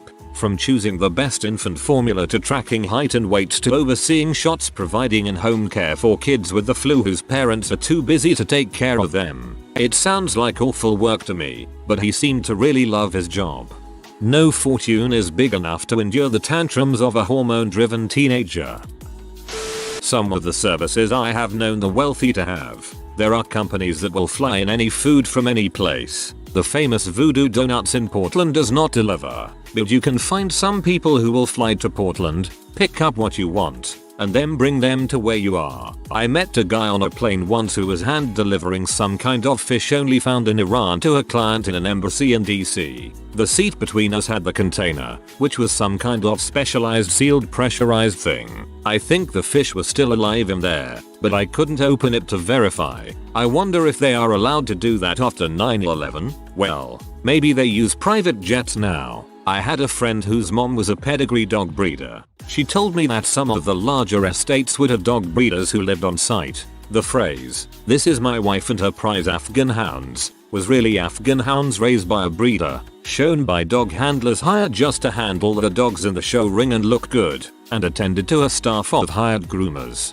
But despite the staff of more than a dozen, they are the wife's dogs. Some wealthy couples do not love one another, but have separate lovers or mistresses that each other knows about without any real bitterness. The marriage was really more for standing.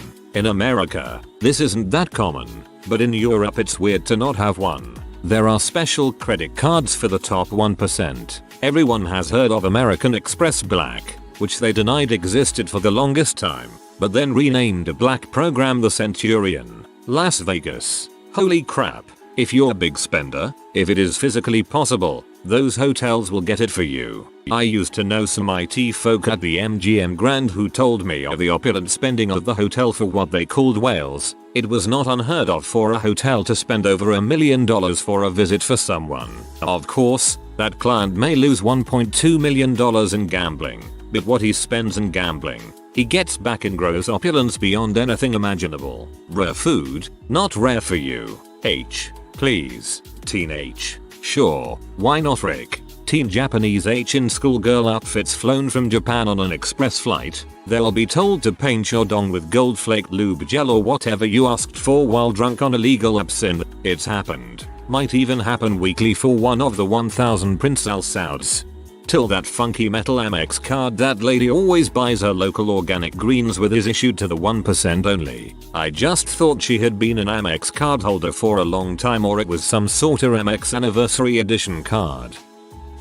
Accountant. I'm in contact with him via email at least once a week. He monitors my accounts and investments as well and will call email special if something throws up a flag. Also makes sure I pay my taxes on time, etc. Most other people only look for one around the 15th of April of every year. He gets a monthly fee including doing taxes and keeping track of stuff. I also consult him before major purchases or investments for advice and to find out the tax ramifications. He handles the accounting for the small business I partially own, myself, my small LLC for rental properties I have, and starting last year monitors my parents' stuff as well. I also get treated kind of like a god when I walk into my local credit union. If there is a line, often a manager will come to me and take me into their office for whatever I need. It's about the only place where I will allow it to happen, and I will throw my weight around a little bit. Otherwise you'd have no clue I have close to $1 million in investment stock,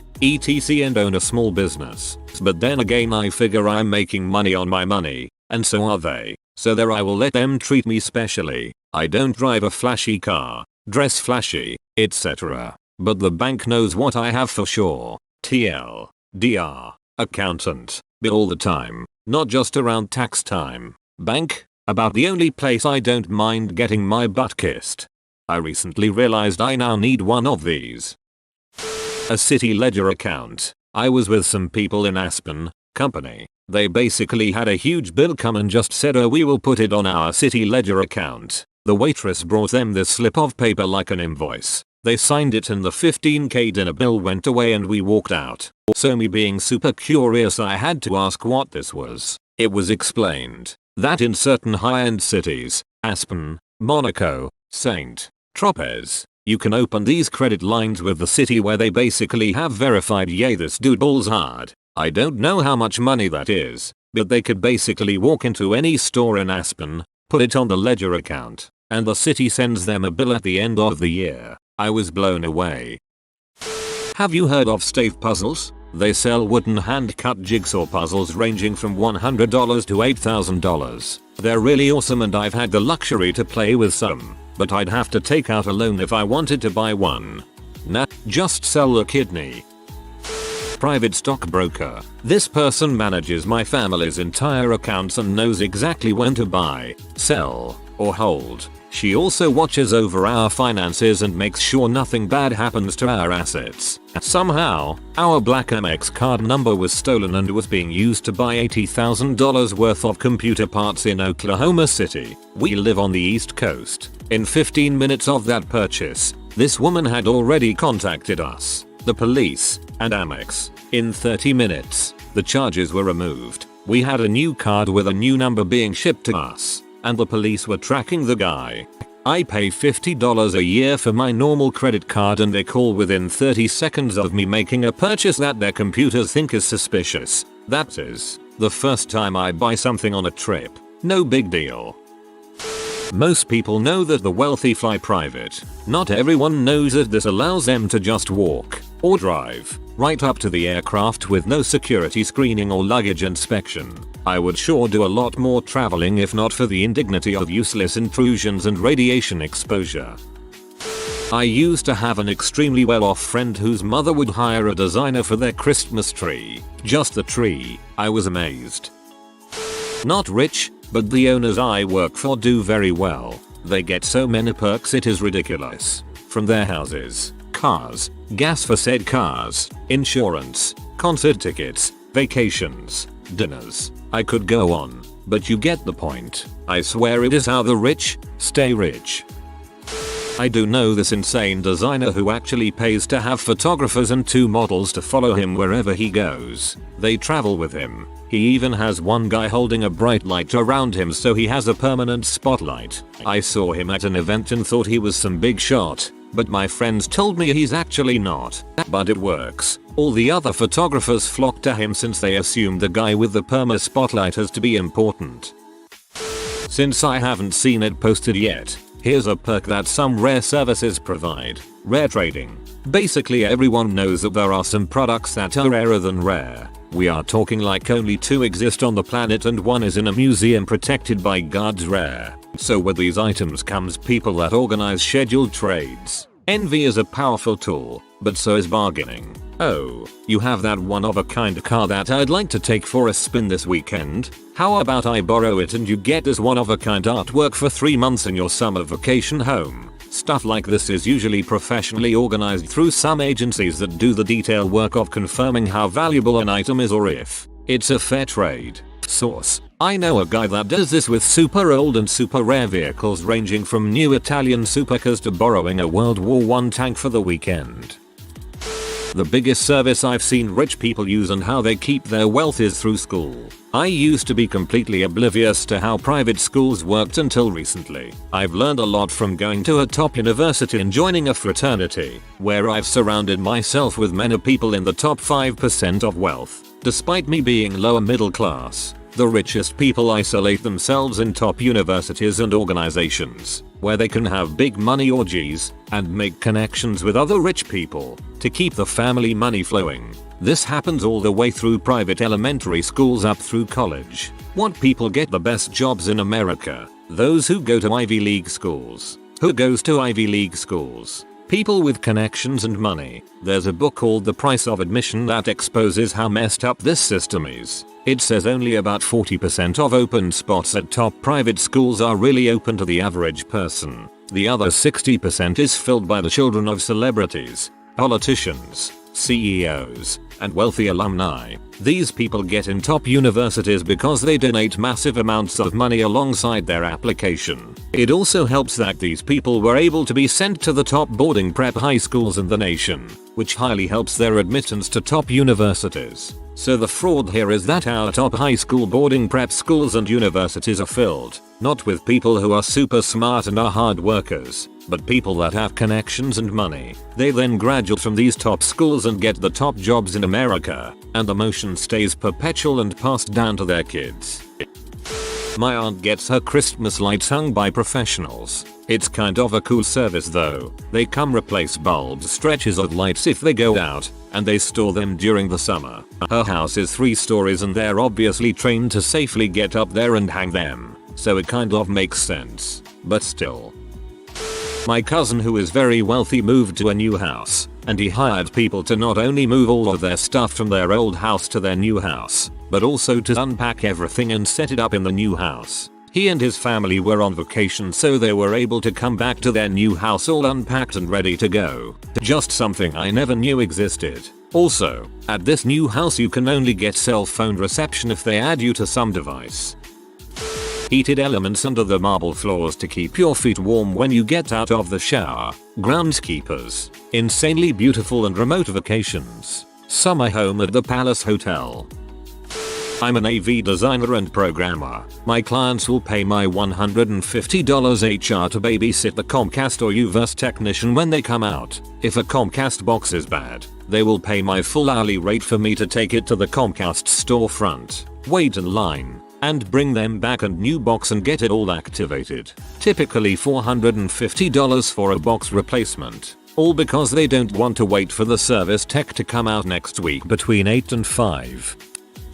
GF mother is a high-end landscape architect. She was called in to design the plantings for a summer house for a very wealthy couple. Apparently they had a driveway planted with aromatic plants designed to be driven over and crushed, so when you get out of the car it smells nice. Of course you can't go around crushing plants all the time, so there was a separate driveway for all the help. This is the fact that makes me think we have some crazy income gap.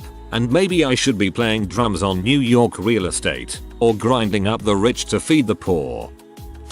My doctor friend once told me how there was a patient who had to come in week after week for pain in his penis. You may be wondering what this has to do with what rich people do. Then keep reading. The doctor told his patients that he had an infection in his penis and he had to know why. He asked the patient again and again until he told him the truth. The patient told my friend that he was a college student and on the side, he would work as a nude server at parties for rich gay men, along with other guys his age. His job there was to inject whatever drink the men wanted into his penis and then pee it out in their wine glasses. He apparently made $500 a night in tips alone.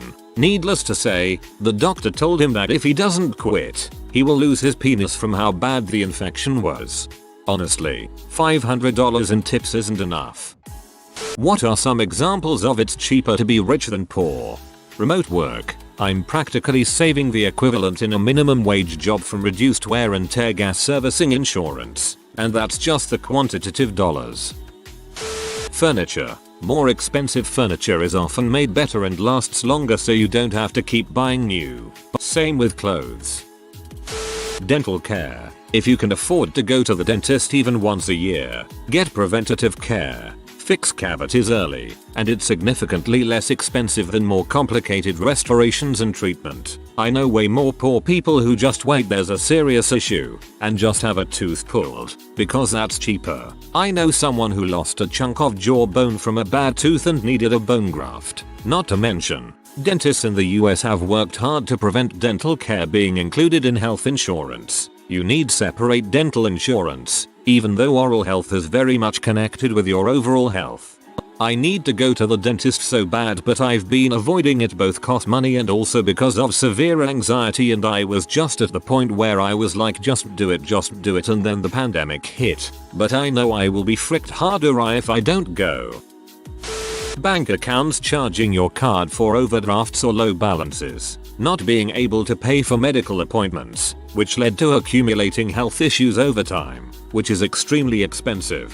Fast food being cheaper than healthy food, so accumulation of heart issues, obesity, etc. Not being able to afford college tuition, making it extremely difficult to find well-paying careers. Entrepreneurship and investing become dangerous territory. Risk tolerance is too low when funds are low as well. Becomes almost as risky as gambling at this point. Being unable to take a day off work is not an option when living paycheck to paycheck. I respect the frick out of the hustlers out there, but also keep in mind that free time and mental health are important to your overall well-being.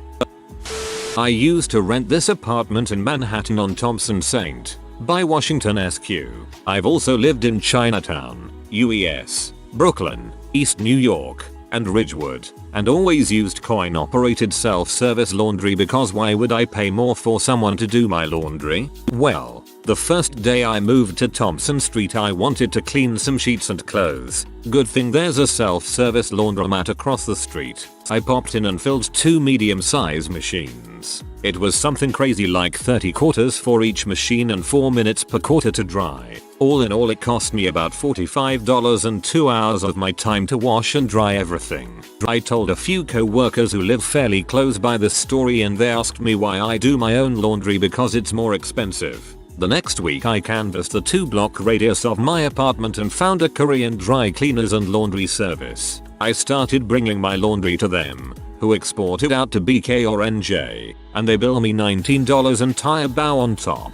I still can't believe how much cheaper it was and that the self-service laundromats in nice neighborhoods are a scam. A poor me would never think a rich move like laundry service would save money over doing your own. When I worked for a non-profit making less than $40 k year, I worked 45/50 HRS per week, and I paid the following.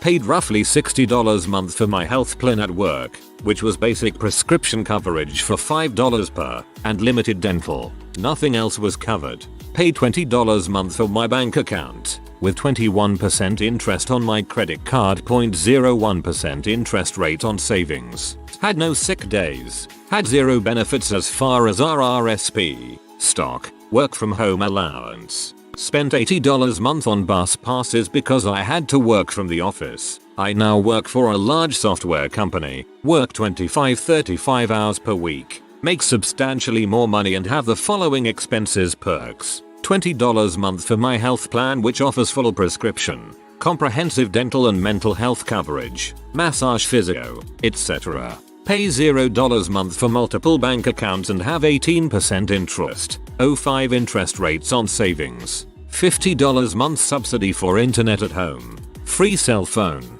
stock purchase plan that offers matching stock purchases and discounts, sick days, flex days, and more than 2x the PTO, RRSP matching up to $5 k year, $500 year budget for home office expenses, work from home, meaning saving on transit expenses. The high cost of being poor is very real.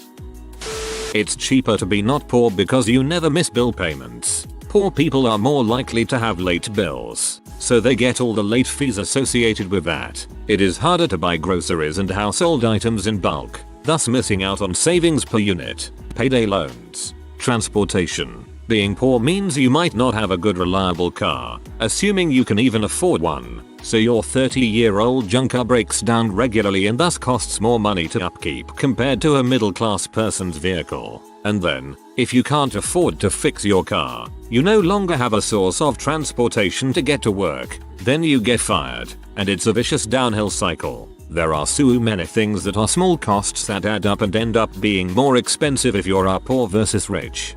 As a not rich but not poor, I can save lots of money by paying the whole year's bill in advance on stuff like car insurance instead of paying more monthly. Being sick. At least in the USA, the sick policy is usually more generous the more $ you make, and if you're an hourly employee with no sick days you work or you do not get paid. If you have to seek treatment or, God forbid, go to the hospital, then you better hope you have decent health insurance or it will cost you an arm and a leg. Many Americans are one medical emergency from total financial ruin. I just started a job as a teacher 2 weeks ago, and my job is an hour away from my apartment. My payroll didn't kick in time and I have to wait another 7 days for my first paycheck. I can't afford the commute this week or to pay for my uniform, so I applied for a personal loan, which I'll owe significant interest on at the end of the month when I pay it off because I have bad credit. It is so hard out here. I was at my wit's end this morning, lol. It's so hard to do my job effectively when I have to worry about this stuff, and I'm sure that's going to cost me somewhere too. Car maintenance, preventative medical and dental care, home repair before it's an emergency, access to healthy food and lifestyle. Basically all those things that you put off until it's a very expensive problem when you're poor. Everyone's gonna say rent versus mortgage, but there's more to it than just equity. Another aspect is that there's an opportunity cost to buying that's not immediately obvious, and that cost is significantly reduced, if not outright inverted to a benefit, the better off you are, and that is jobs. Say you and your neighbor are competing for a job. The job is in another city with a comparable cost of living. It's not going to be any more or less expensive to live there rather than here. The job pays 20% more, a significant raise, except you can't really afford both a mortgage and rent. You need the proceeds from the sale of your current home to buy a new one. And that's on top of the huge expense that is moving your stuff to another city. It's going to be a pretty significant hardship to actually accept the new job. Sure, once you're there it's a clear benefit, but you can't actually afford the transition. Your neighbor, on the other hand, is a bit more well off than you. They have more savings, pay a smaller percent of their income in housing. Even though the job is only a 10% raise for them, they can actually afford to move and take it. They can afford to pay rent and the mortgage for a couple of months while waiting for the house to sell so that they can buy a new one while maintaining adequate reserves. Your other neighbor, on the other hand, makes even more money than either of you and has even bigger savings. Sure, the job is only a 5% raise, but they can afford to just outright buy a new house in the new city and retain the old one, hiring a rental management firm to get in some tenants. Sure, between landlord expenses and the management company's cut, they don't even pay for the mortgage from the tenants, but it's close and they keep on building that equity for very little cost. Your other neighbor makes more than all of you. He gets a management job at that company for a 10% raise, but the company pays for all of his moving expenses, including 4 months in an apartment while he secures a new house. He has basically zero cash outlay to move except for the fast food and gas on the drive over to the new city. He doesn't understand why some people turn down jobs that pay better because they can't afford to accept. There's a sweet spot in your career and economic life where renting makes more sense. You can just say nah, I don't want to live here anymore and take that better paying job in another city. But that's only for poor people. The richer you are, the fewer opportunity costs you are paying so you can get that equity. The rich get richer and poor people are stuck at a lower paying job. My mortgage is now cheaper than the last apartment we were renting, although that does not take into account maintenance costs, like a roof or painting, etc. But it took $25k down and good credit. Period products. There's been a debate in my country whether they should have them freely available in schools for everyone up until their 25th birthday, as we already do with contraception in pharmacies, since 40% out of all 14-25-year-olds cannot afford them. The amount of people saying that they should just buy reusable pads if they can't afford the single-use ones etc. They completely disregard the fact that one reusable product is more expensive than a pack of single-use pads, which 40% can't afford already. Not to mention that they shouldn't buy iPhones and makeup then, folks. Some people just don't know what it's like to be poor. I'm on benefits and I've had times, more than once, where I've had to choose sanitary towels over groceries because I couldn't afford both.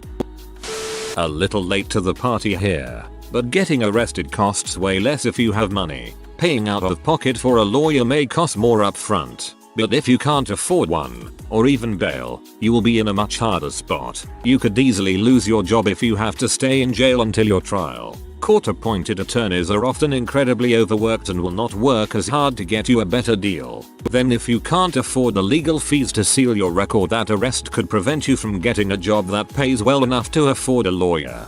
Don't forget being able to afford cash bail and not missing the money while your case works its way through the system versus giving away 10% to a bail bondsman that you will never see back even if you're acquitted.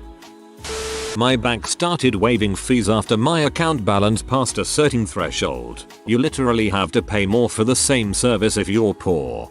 Not saying it's fair, but it makes economic sense. Banks use the money people put in when they give out loans, but they can only use a certain proportion of it, so a higher balance means more leverage for the bank and a customer they really don't want to lose to another bank with lower fees. When I was 23, I spent $300 on a nice pair of leather dress shoes. My friends made fun of me for it. I'm 46 now. They look better today than the day they came out of the box and they are more comfortable than ever. They'll be good for at least another decade. That's 35 years, minimum. Prior to that I'd spent $70 on a pair of shoes that would barely last 18 months. A good, expensive pair of shoes or boots, well cared for, costs less over time than a cheap pair. Funny you say that. I almost bought a pair of $400 Italian leather shoes around the same time as you. They were so soft and comfortable. I decided against it and still regret not getting them. Renting a home versus owning. You often pay much more in rent than you would if you could purchase a house. I saw a tweet going around recently where they said something like this. The bank says I can't afford $750 in mortgage payments, so instead I pay $1,000 in rent. ETA, I hear those of you talking about the hidden expenses of home ownership, which is something I totally relate to as an owner of 2 houses. However, I still make money renting out one of my houses by building and property tax, maintenance expenses and water, something that's usually included in our area, not sure about other places, into the rent. The fact that I have a hefty savings to deal with problems as they pop up is also an example of an instance where wealth creates more wealth. And I have created that wealth by making money on my rental. There are always exceptions, but in general, I think you would be hard pressed to find any sort of financial advisor that recommends renting over owning if you're planning on living in the area long term. Plus equity is everything, and most of what you put into a home you own you will get back. I spent about £42k on rent over 7 years, which is a whole deposit for a house in the area I live. Always pisses me off that I never missed a rent payment, but that fact would count for nothing when applying for a mortgage. Time. Rich people seem to have all the time in the world while people like me don't seem to have enough hours in a day. Maybe a case of the grass being greener, but it sure doesn't feel like it. A big part of this is probably the ability to pay someone else to do the things that take up your time. Home maintenance, cleaning, washing the car, doing your grocery shopping. Imagine all the free time you'd gain back if all your errands were sorted for you. I can dream, I guess.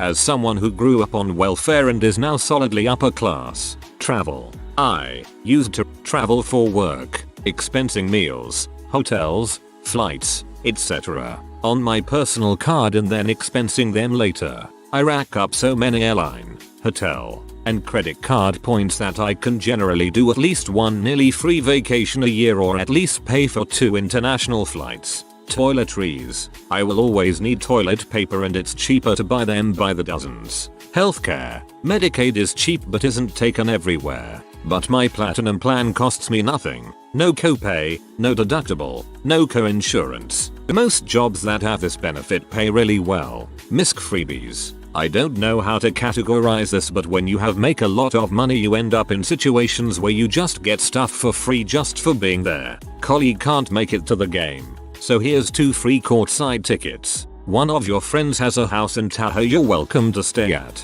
Your mentor is a successful entrepreneur and asks about funding your venture when you only wanted advice. The list goes on. Privilege snowballs like crazy. Not really cheaper to be rich, more cheaper to be at least middle class. Owning a home. Not only is a mortgage often less than rent, but at the end of your mortgage, you are left with a house that you own. You can sell it, often for more than you paid, or continue living in it for free, apart from taxes, utilities. Someone stuck renting their whole life comes out the other end with nothing. I mean, arguably someone hovering above the poverty line will view the middle class as comparatively rich. But I get your point. The rent mortgage situation these days grinds my gears constantly. It's generally cheaper per unit to buy in bulk, but if you can't afford the bulk total price or have no place to store it, you end up paying more. I can buy a year's supply of toilet paper and sanitary products and pay a few cents per item if I can afford a large enough home with storage space for bulk stuff like that. But someone renting a small apartment and scraping by paycheck to paycheck doesn't have that choice. It's not really fair. When you are constantly struggling to stay on top of bills, it is inevitable that you will pay something late or miss a payment. That leads to extra charges and late fees. Having a hard time finding a job and cannot afford to pay for the parking garage downtown? Prepare yourself for the parking tickets you'll receive while trying to go to interviews. It is kind of like a death by 1,000 tiny cuts. God forbid you end up with a wife who destroys your credit and you end up not able to open a checking account. That happened to me. Even 20 years later, I cannot laugh about it. Those years were fricked. Anything with a high upfront cost. The work boots example is best. Rich can buy the Red Wings that will last forever for $200. Poor have to settle for $30 Walmart boots that must be replaced annually. Now add in cars, Costco bulk versus single roll, home versus rent, etc. etc. Cars is such a huge one. I had a series of small hatchback pieces of crap for years. Always cost me money with repairs or issues. Then once I had some money I bought an old Lexus and it's given me zero issues and is cheaper to run. Growing up without a computer makes poor kids fall so behind their richer peers. My friend works as a teacher for inner city high schoolers and most never owned a laptop until the school gave them one for COVID. They don't know how to use the essential applications. At one point my friend literally explained to them how to Google anything they need. They were kind of dazzled. In comparison, my boyfriend's son is 9-year-old, middle class, and literally making spreadsheets and video games. He knows how to Google anything he wants and works a computer as well as an adult. This gap in knowledge is going to greatly affect poor kids in the future as computer knowledge will be a must in almost any job. You don't have to wait until you get paid to get your car fixed. Same goes for any home repairs. Same goes for health issues. When I have hit the income threshold that allows me to pay a bill now instead of waiting until my next paycheck, it makes a whole world of difference. That isn't even being rich, it is just having stability. I've been back and forth between those two worlds. Financing versus paying outright for things. I grew up in a middle class family and my parents grew up dirt poor. I'm talking only one pair of shoes a year. Poor. They worked hard and saved what they could, but when big expenses came up, they financed. Now I know some places do interest-free financing for a specific amount of time, which is cool, but for the most part, that wasn't the norm. I fell into credit card debt due to similar thinking, and I'm now working my way out of it. I don't buy anything unless I can pay for it in cash on my debit. Most places, if you can pay for it outright, you'll pay less. For instance, my mattress. If I had the cash at that time, I'd have paid $200 less. Nutrition. When you are rich you can afford fresh food. Poor and you eat processed food every day. This takes a long-term toll on your health. The poor become overweight and their health problems intensify. Banking. It's easier to have a checking and savings account essentially for free so long as you have a direct deposit of a certain amount a month and keep your balance in the positive. If you are too poor to keep your bank account filled, you will get charged, and it's more expensive to bank in low-income areas due to ATM fees and the lack of banking services in your immediate area. College fund versus student loans. I'm not poor but my parents couldn't afford to pay my tuition. I have an Rs and a BA and $40,000 of debt. I've been paying on my loans for several years and the principal still hasn't gone down. Buying in bulk. My parents love buying as much non-perishable stuff as they can when it's on special. They aren't quite as crazy as the people on those couponing shows, but they will troll the newspapers for specials. My dad calculated that the cupboard he had built in the garage to store everything was paid off through their savings on the food within 6 months. Cars are the easy example. If you can afford a new car, you'll get something that is comparatively low maintenance for a few years. If you can't, you might end up with something that is unreliable and requires regular attention, and end up costing more than the new vehicle in the long run. I've always appreciated the Samuel Vimes boot theory of economic unfairness. The reason that the rich were so rich, Vimes reasoned, was because they managed to spend less money. Take boots, for example. He earned $38 a month plus allowances. A really good pair of leather boots cost $50. But an affordable pair of boots, which were sort of okay for a season or two and then leaked like heck when the cardboard gave out, cost about $10. Those were the kind of boots Vimes always bought and wore until the soles were so thin that he could tell where he was in Ankh-Morpork on a foggy night by the feel of the cobbles. But the thing was that good boots lasted for years and years. A man who could afford $50 had a pair of boots that'd still be keeping his feet dry in 10 years time. While the poor man who could only afford cheap boots would have spent $100 on boots in the same time and would still have wet feet. Simply put, a lot of low-cost items are also low-quality items. So when you can only afford the low-cost items, you end up spending more on them over the course of time. If you had the financial means to purchase something higher quality and longer lasting, though, you'd spend more initially, but less in the long run. Obligatory Pratchett. No. Sir Terry. Took the family to London and stayed at the Park Plaza Westminster. I told the wife I don't care about the cost. I want a pool and free breakfast. Ended up getting a real good deal. Breakfast and a pool. Basically in the middle of everything. Never paid for a cab and took the tube everywhere. Frick Disney, I showed my son real castles. Adopt me. Feeding your baby. Breast milk is free. Formula is not. Statistically, the poorer you are, the highest your chance of using formula. Formula costs a fortune. Dental care. When my income was less stable, I didn't prioritize paying for fillings, cleanings etc. unless they were absolutely necessary. I did get a couple of fillings done. NHS dentist, but the experience was awful, so I avoided going back. Over time my dental health has gotten worse, and during the last year I've had to fork out so much money to get everything sorted by a private dentist. My new dentist also told me that all my previous fillings failed because my old dentist did such a bad job. Shoes and mattresses. Poor you tend to buy what you can afford. Being financially comfortable means you can buy quality. It not only lasts far longer but is better for your health, which is a huge cost savings over time.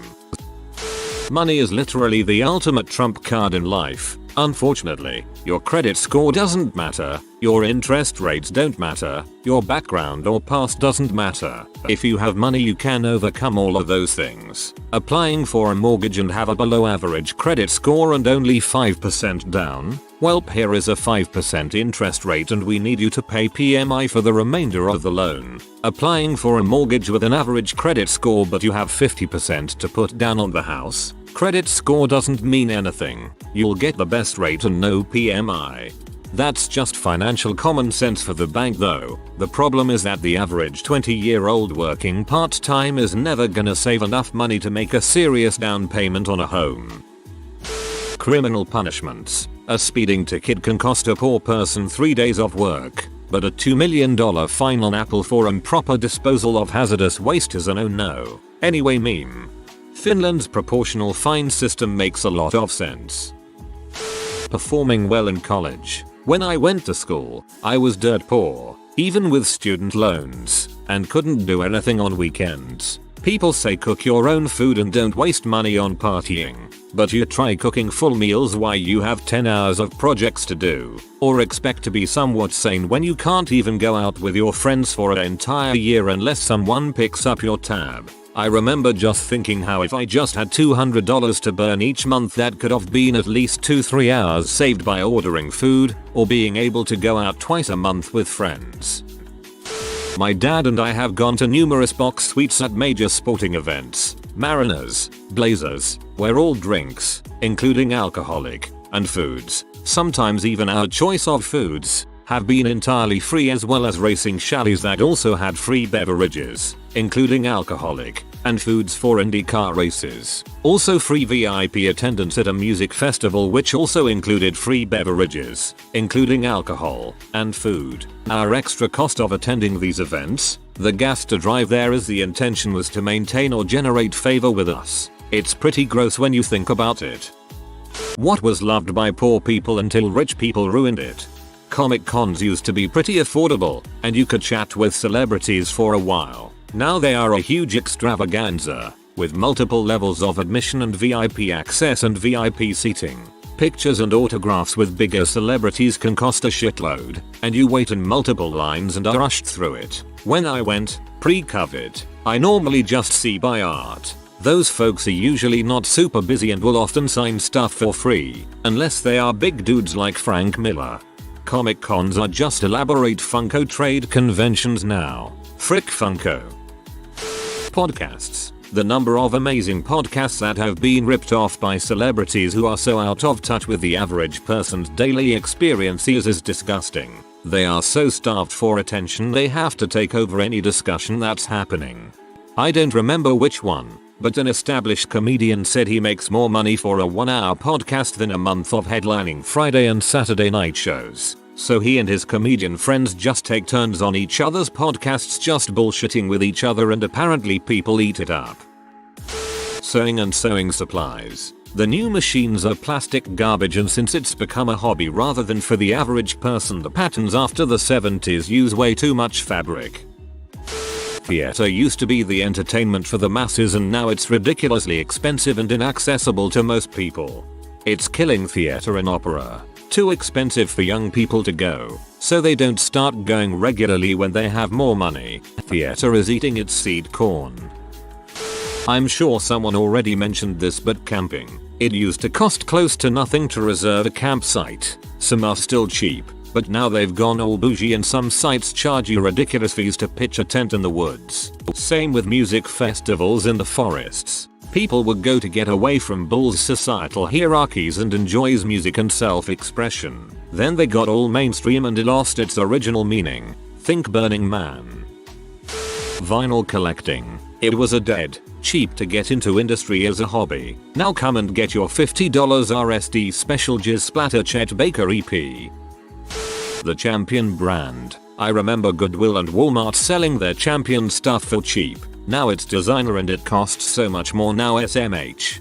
Exactly. Champion was a cheap clothing brand at Target for such a long time. Now they cost twice as much without any increase in quality or style, in my opinion. All types of what was traditionally poor people food. Pork belly, oxtails, etc. All the things that used to be cheap because they were considered to be the trash parts. Now that people realize how delicious they can be, it's driven the price up. Pork belly used to be so much more affordable. It's a true shame how much it jacked up in price. Mexican food, especially simple stuff like tacos and burritos. It used to be the cheap option, especially where I live, as there's a huge Hispanic population and lots of great cheap Mexican takeout places. Then all of a sudden tacos became trendy, and now places with $5 plus tacos exist and everything went up in price pretty quickly. Stopped and got my wifey favorite dish from the local Mexican place. $22 for just steak fajitas. Rice and beans were the side. No drink, nothing extra. $22 freaking $. I am just going to learn to make it at home. Hot springs. Used to be for everyone, and often viewed as dirty or undesirable by the upper class. Now people are buying up land featuring hot springs and making them expensive resorts. Almost sounds like rich people shame crap because it's cheap, then turn around and make it expensive and jerk themselves off over it. Montessori schools. They were designed to improve education of children who otherwise couldn't afford a good one, and now they are these exclusive private schools that only the middle class and above can afford. The toys and resources that were designed with the program as things that were affordable and of enough quality and usability to be worth it for poorer families are now sold at prices that only those who are well off would consider purchasing them. Second-hand shopping. There's nothing worse than going into a completely harvested op shop and not being able to find anything in your size of good quality because hipsters came and raided the place and sold everything at a 150% mark up on their freaking Depop account. Or the shop themselves cut out the middleman and sell all the decent to good stuff on auction sites while they fill their stores with broken shoes and washed out H&M t-shirts. Pretty much anything retro video game related. For a while there, everyday people used to be able to find quality retro games, systems and peripherals. Atari, NES, Genesis, SNES, TurboGrafx, ColecoVision etc. at flea markets and garage sales for just a few bucks. Now everything is snatched up by a handful of resellers and pumped up in price on eBay or at conventions. Thank goodness for emulation. Shopping at Goodwill is on its way. Just the other day, a pack of rabid teenage girls who were clearly dropped off in a minivan and were all wearing name brand stuff tore my local Goodwill apart. It was astounding to watch. It was like a bunch of seagulls ransacking a picnic. It's hard to be mad at that kind of thing because they're just enjoying themselves. But man, if I don't miss grabbing 15 plus clothing items for under $10. At least Thursday is $1 tag day. Cheap foods, donuts, cupcakes, hamburgers, wings that have all been given the foodie treatment and went from good cheap eats to gourmet pricing without a corresponding increase in quality.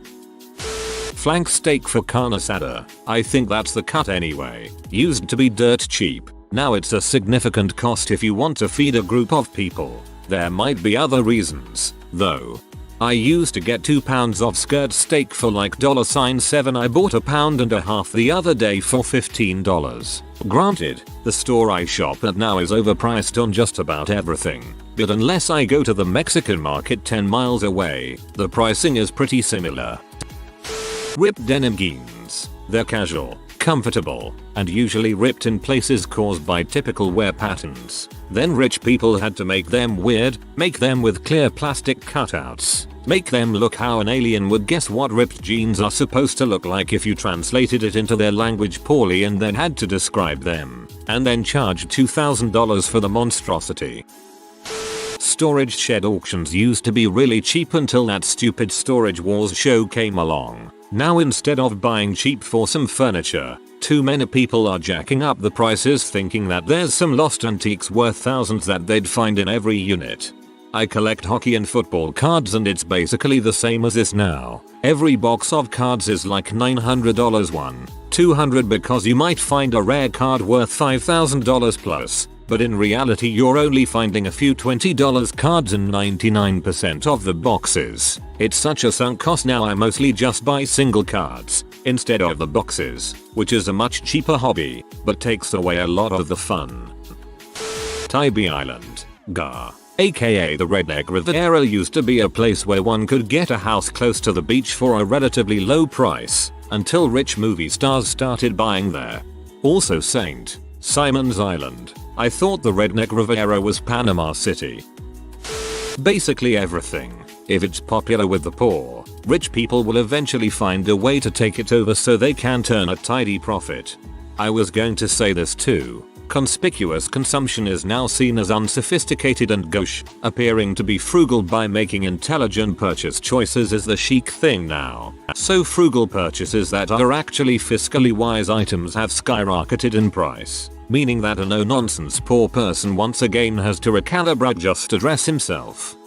Food that was cooked out of necessity. Chinese dumplings or pot stickers, for example, was a way to stretch out meat rations over an extended amount of time. A pound of meat can be quickly consumed by a family of 5, but if you wrap small portions of that meat with carrots, cabbage, and virtually any vegetable in dough and either boil it or fry it, you can satiate the entire household for a longer period of time. When rich people started making it, basically with the same ingredients, the tone of the dish changed. Before, it was consumed because hard decisions had to made to make it through a rough period. Now, at places like Fats, a set of 5 dumplings will set you back about $15 and served as an appetizer to $100 or more meal, giving the illusion that you're eating some ballin butt dumplings when in reality, it's just dumplings.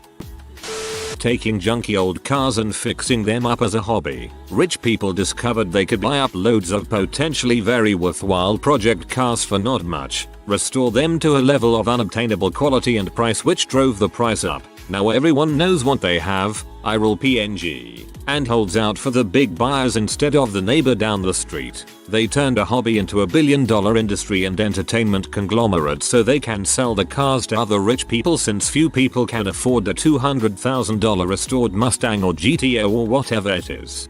I feel like the internet is the reason for everyone knowing what they have now. The age of getting great deals on cars is dead due to the internet, not exactly because of rich people. Buying old-fashioned crap from thrift stores. The amount shops charge for damaged retro dresses these days is ridiculous. Back in the day, the rich people had cars, and the poor people had horses. These days, the poor people have cars and the rich people have horses. To be fair, they probably have a few cars for every horse too. Vegan food. When it became a trend, the label vegan made it 50% more expensive. There was a huge scandal in the late 2000s when it was revealed most pizza shops didn't use real cheese because plant-based was cheaper. Today vegan cheese 200% compared to normal cheese. Hawaii. Polynesian and rich people have pretty much made Hawaii theirs and I am sick of it. Technically not poor people but all islanders. Champion. Fila. Adidas. Let's be real, Adidas has skyrocketed in their prices since a certain family thought poor lines were considered fashion now. All I love is buying packs of Champion socks from Costco. I will be heartbroken if they get too expensive. Gaming. Hear me out. Somebody is making those freaking microtransactions profitable for those companies. I freaking hate this crap. I remember when you could get a free game that was fun and didn't have ads every 2 seconds and was actually playable without buying in-game currency. The outdoors. So many places used to be difficult to get to, required some level of toughness and grit just to see. More and more people argue that they are entitled to see these places without that, and they are flooding in, paving roads, cramming parking lots full, and trampling some of the most pristine, delicate, untouched areas of the world. I'm not trying to gatekeep these places, but nature sure was. I read a pre-World War II magazine once at an archive, where the writers were lamenting how adding lifts to snow ski runs was making the slopes crowded, and now just anybody could do it. I was a bit mystified until I got to the pics of athletic skiers hiking up the mountain with their skis attached to their pack. I think work boots and work clothing are being ruined. I want to buy work boots but the good stuff is being discontinued for hipster style boots for people who go to Starbucks and never set foot in a warehouse construction trade environment. The same with clothing. Carhartt is a hipster brand. Dickies started doing this flex crap a while back, although they have sort of remained okay for now. They're still there if you know where to look. I worked in a foundry for a good while and my Red Wings still have another 20 years in them. The challenge is that once something gets popular it inevitably loses quality per price. Never be afraid to buy some no-name boots from a company you've never heard of. Often they're trying to attract customers and will have higher quality stuff to do that. The saying money doesn't buy you happiness was originally used by the poor towards the rich, asking them to share the wealth. Now it's used as a statement to shut down poor people who talk about wanting enough money to survive. BTW study shows that money does buy happiness, but only if it's not too much. Around $100,000 a year is where they found the highest quality of life and emotional stability. I know what study you're referencing, and it's actually the dollar point in which your happiness level from your last dollar does not increase but starts to flatten out. AKA you reach a certain level of happiness from having means to live, but past that point money does not add to your happiness level.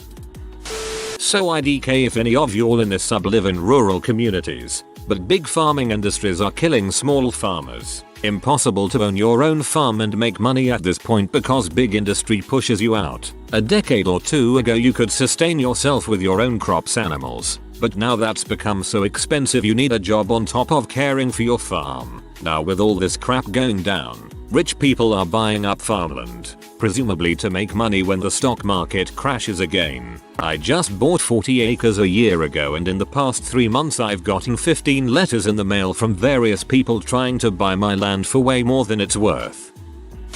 Chicken and waffles. Got some at a place recently that bragged they used hand-breaded chicken strips aka microwave nuggets. WTF. Just put a piece of fried chicken on there and call it good. There was a place that specialized in biscuits near where I used to work and it was the saddest, smallest, most overpriced frou thing I've ever seen in my life. Can't believe that place is still in business. Disappointed in the people who eat there and choose to dishonor real biscuits and gravy.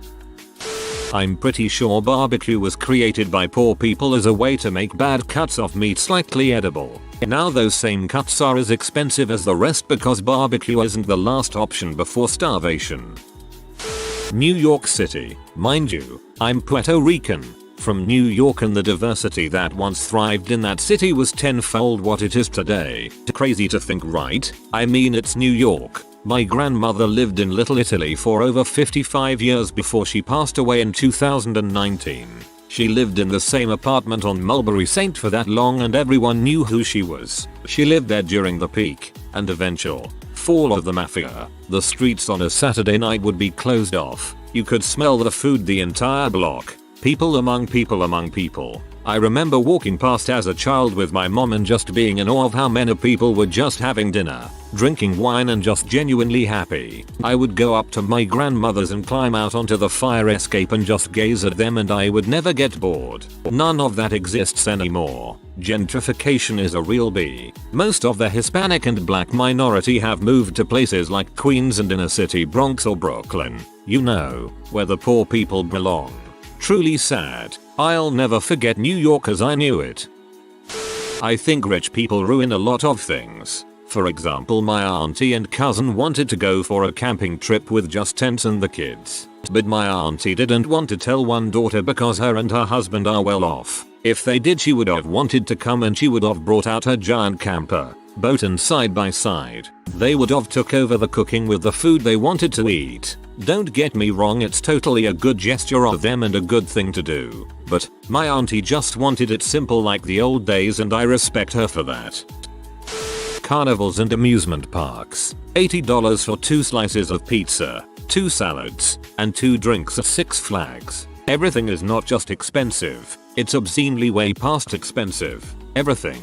My son and I filled the back seat up with game prizes and a couple huge stuffed animals last summer, but I easily spent over $200 on games, and we're actually pretty good at them. It was a $900 plus day.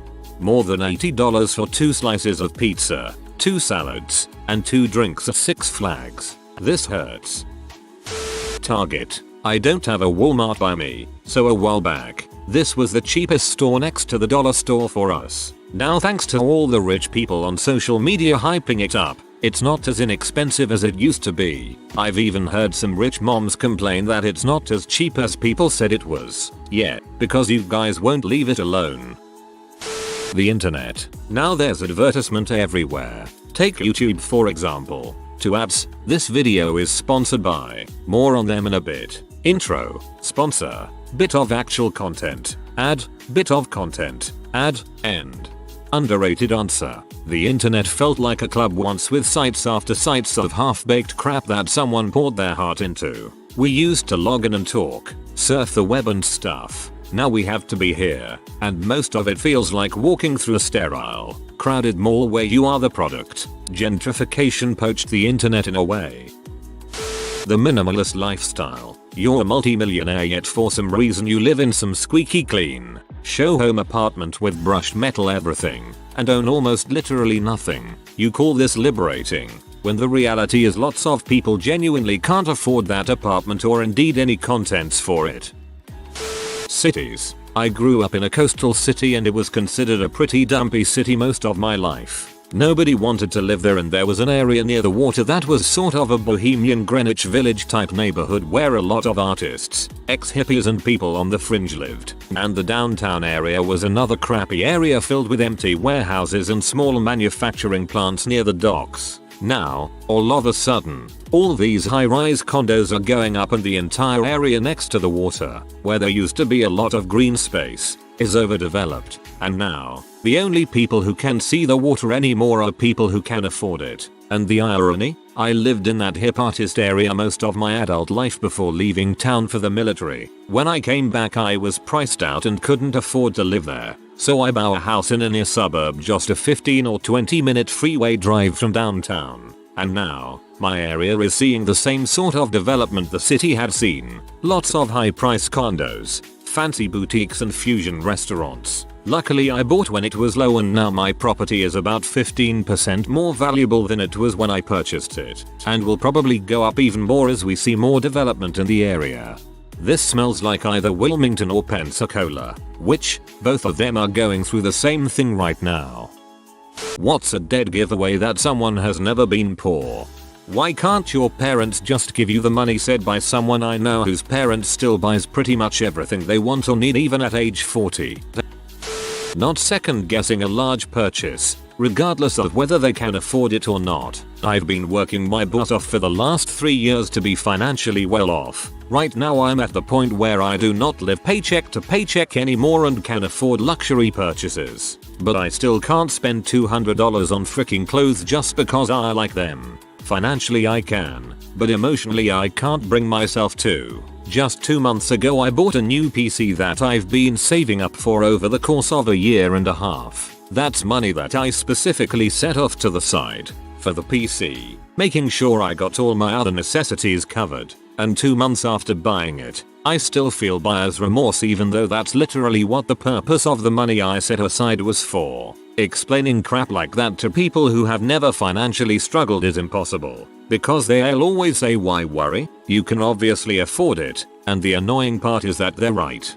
My family didn't have a lot when I was growing up, so I learned to be a conservative spender from little on. I became a high schooler with no spending money, then a broke college kid, followed by saving for a wedding, then a house, then kids. It's literally only in the past few years that I'm able to afford luxury things without a second thought, and it still feels really weird.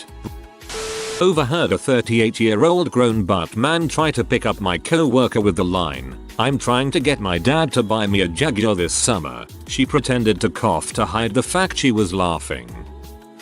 Had a lovely 89-year-old lady in my college chemistry class that told us about the depression meals her mother would make. A girl in my class response, "Why didn't your parents just get a job? Oh my." Most of us never got a say in what we wore, because hand-me-downs were the way to go. For example, I got my first brand new shirt that I got to pick out myself in high school, so people making fun of ill-fitting and out-of-style clothes. I skipped out of dances and social events at school a lot of this time for this reason. I considered it a privilege when my brother let me go through his closet, and most of the time, I didn't ask.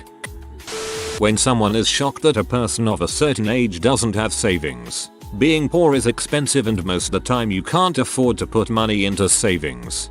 My rent is late because of a recent lockdown and I'm being charged $18 because it's being paid late. First agency in 10 years of renting that uses unscrupulous methods to handle rent payments. It already costs $85 a year to use their direct debit system, and it's either that or a freaking money order. Being poor is the most expensive job I've ever had, besides working at the airport. Sadly it's shoes. If you're broke you run shoes until they absolutely cannot be worn anymore. Doesn't matter if this is paired with nice clothes, shoes are where people skimp. I know this from experience. If you want to see if someone is in dire financial straits, look at their shoes. I am better off now than in past, but still to this day I won't throw out shoes if they are still wearable. They run up the bill at a restaurant with cocktails for themselves and rounds for the table no one asked for, and then suggest everyone split the check evenly.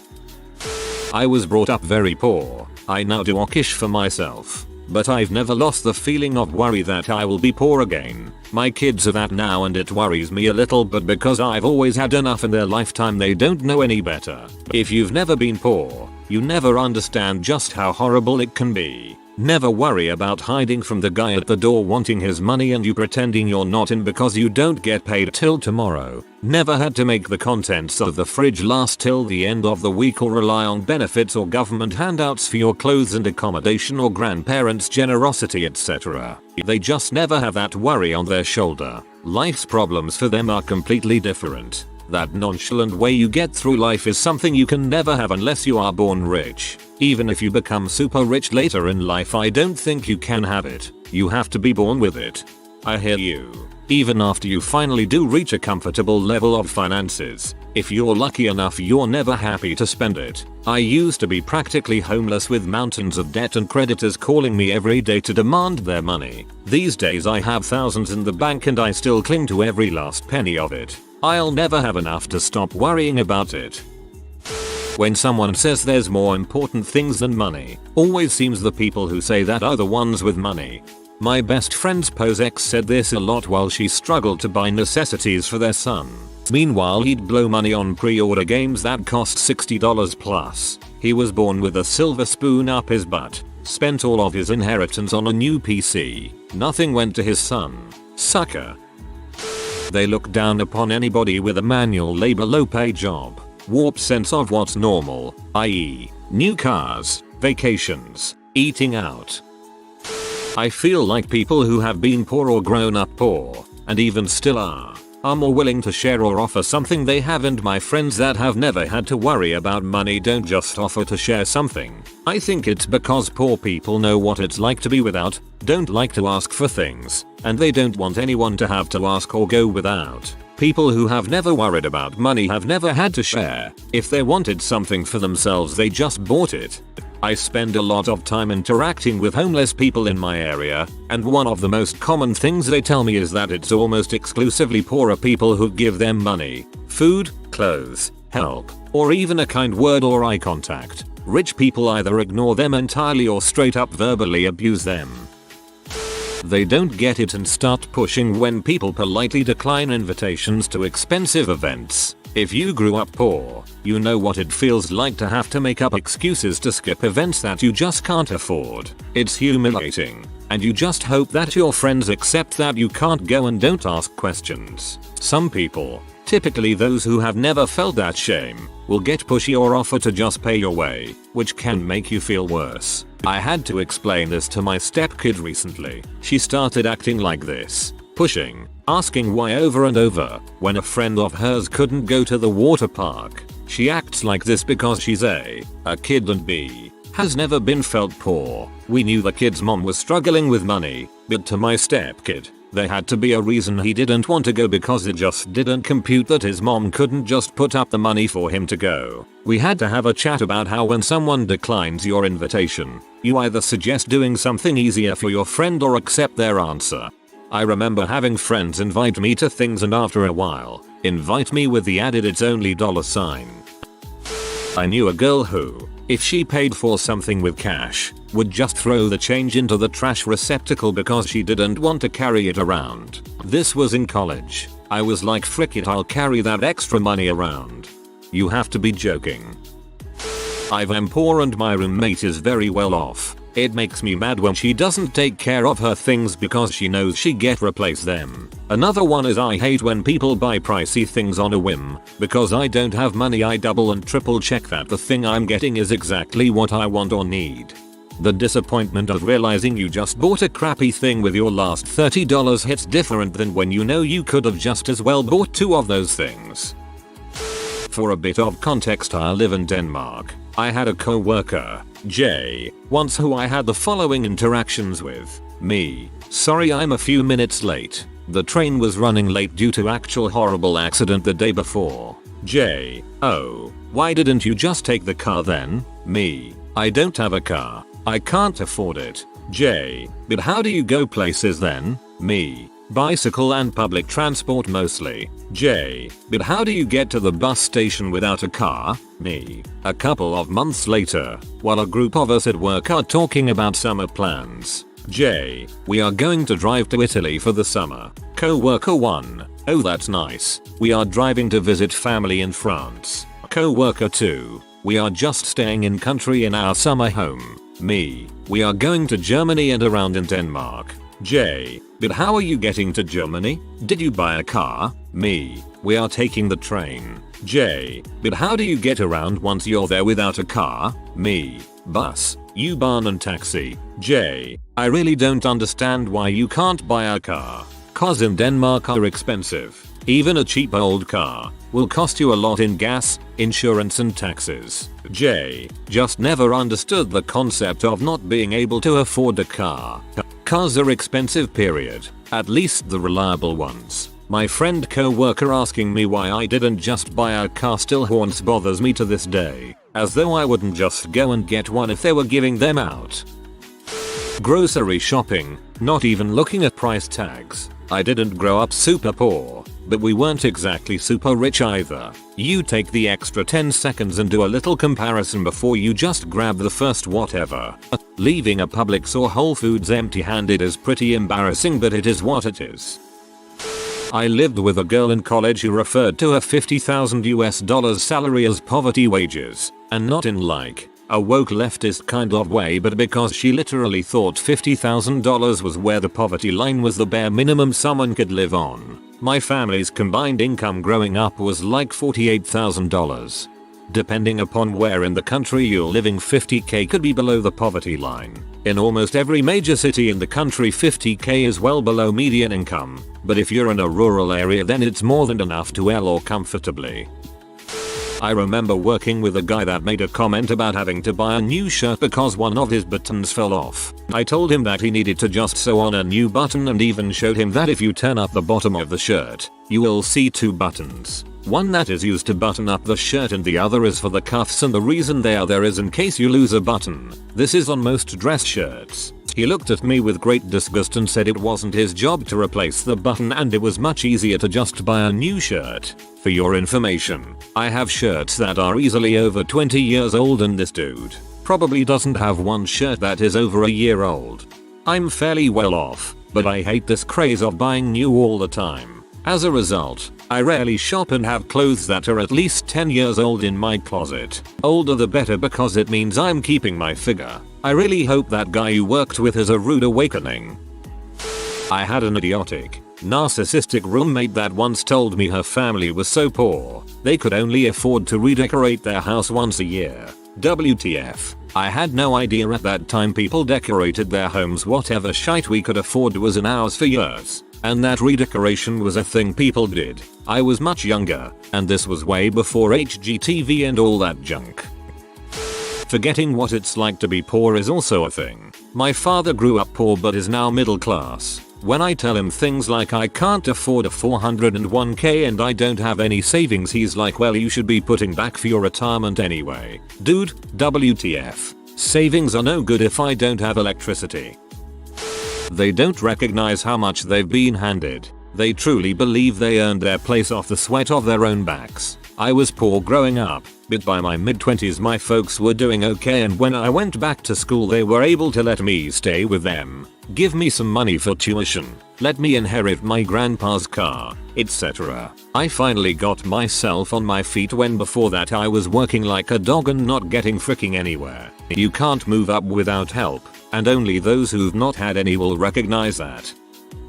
Their hair is constantly nice and tidy, same haircut without deliberate growth, being able to afford regular, consistent salon barbershop costs. Naturally there are exceptions, but largely this is a good indicator.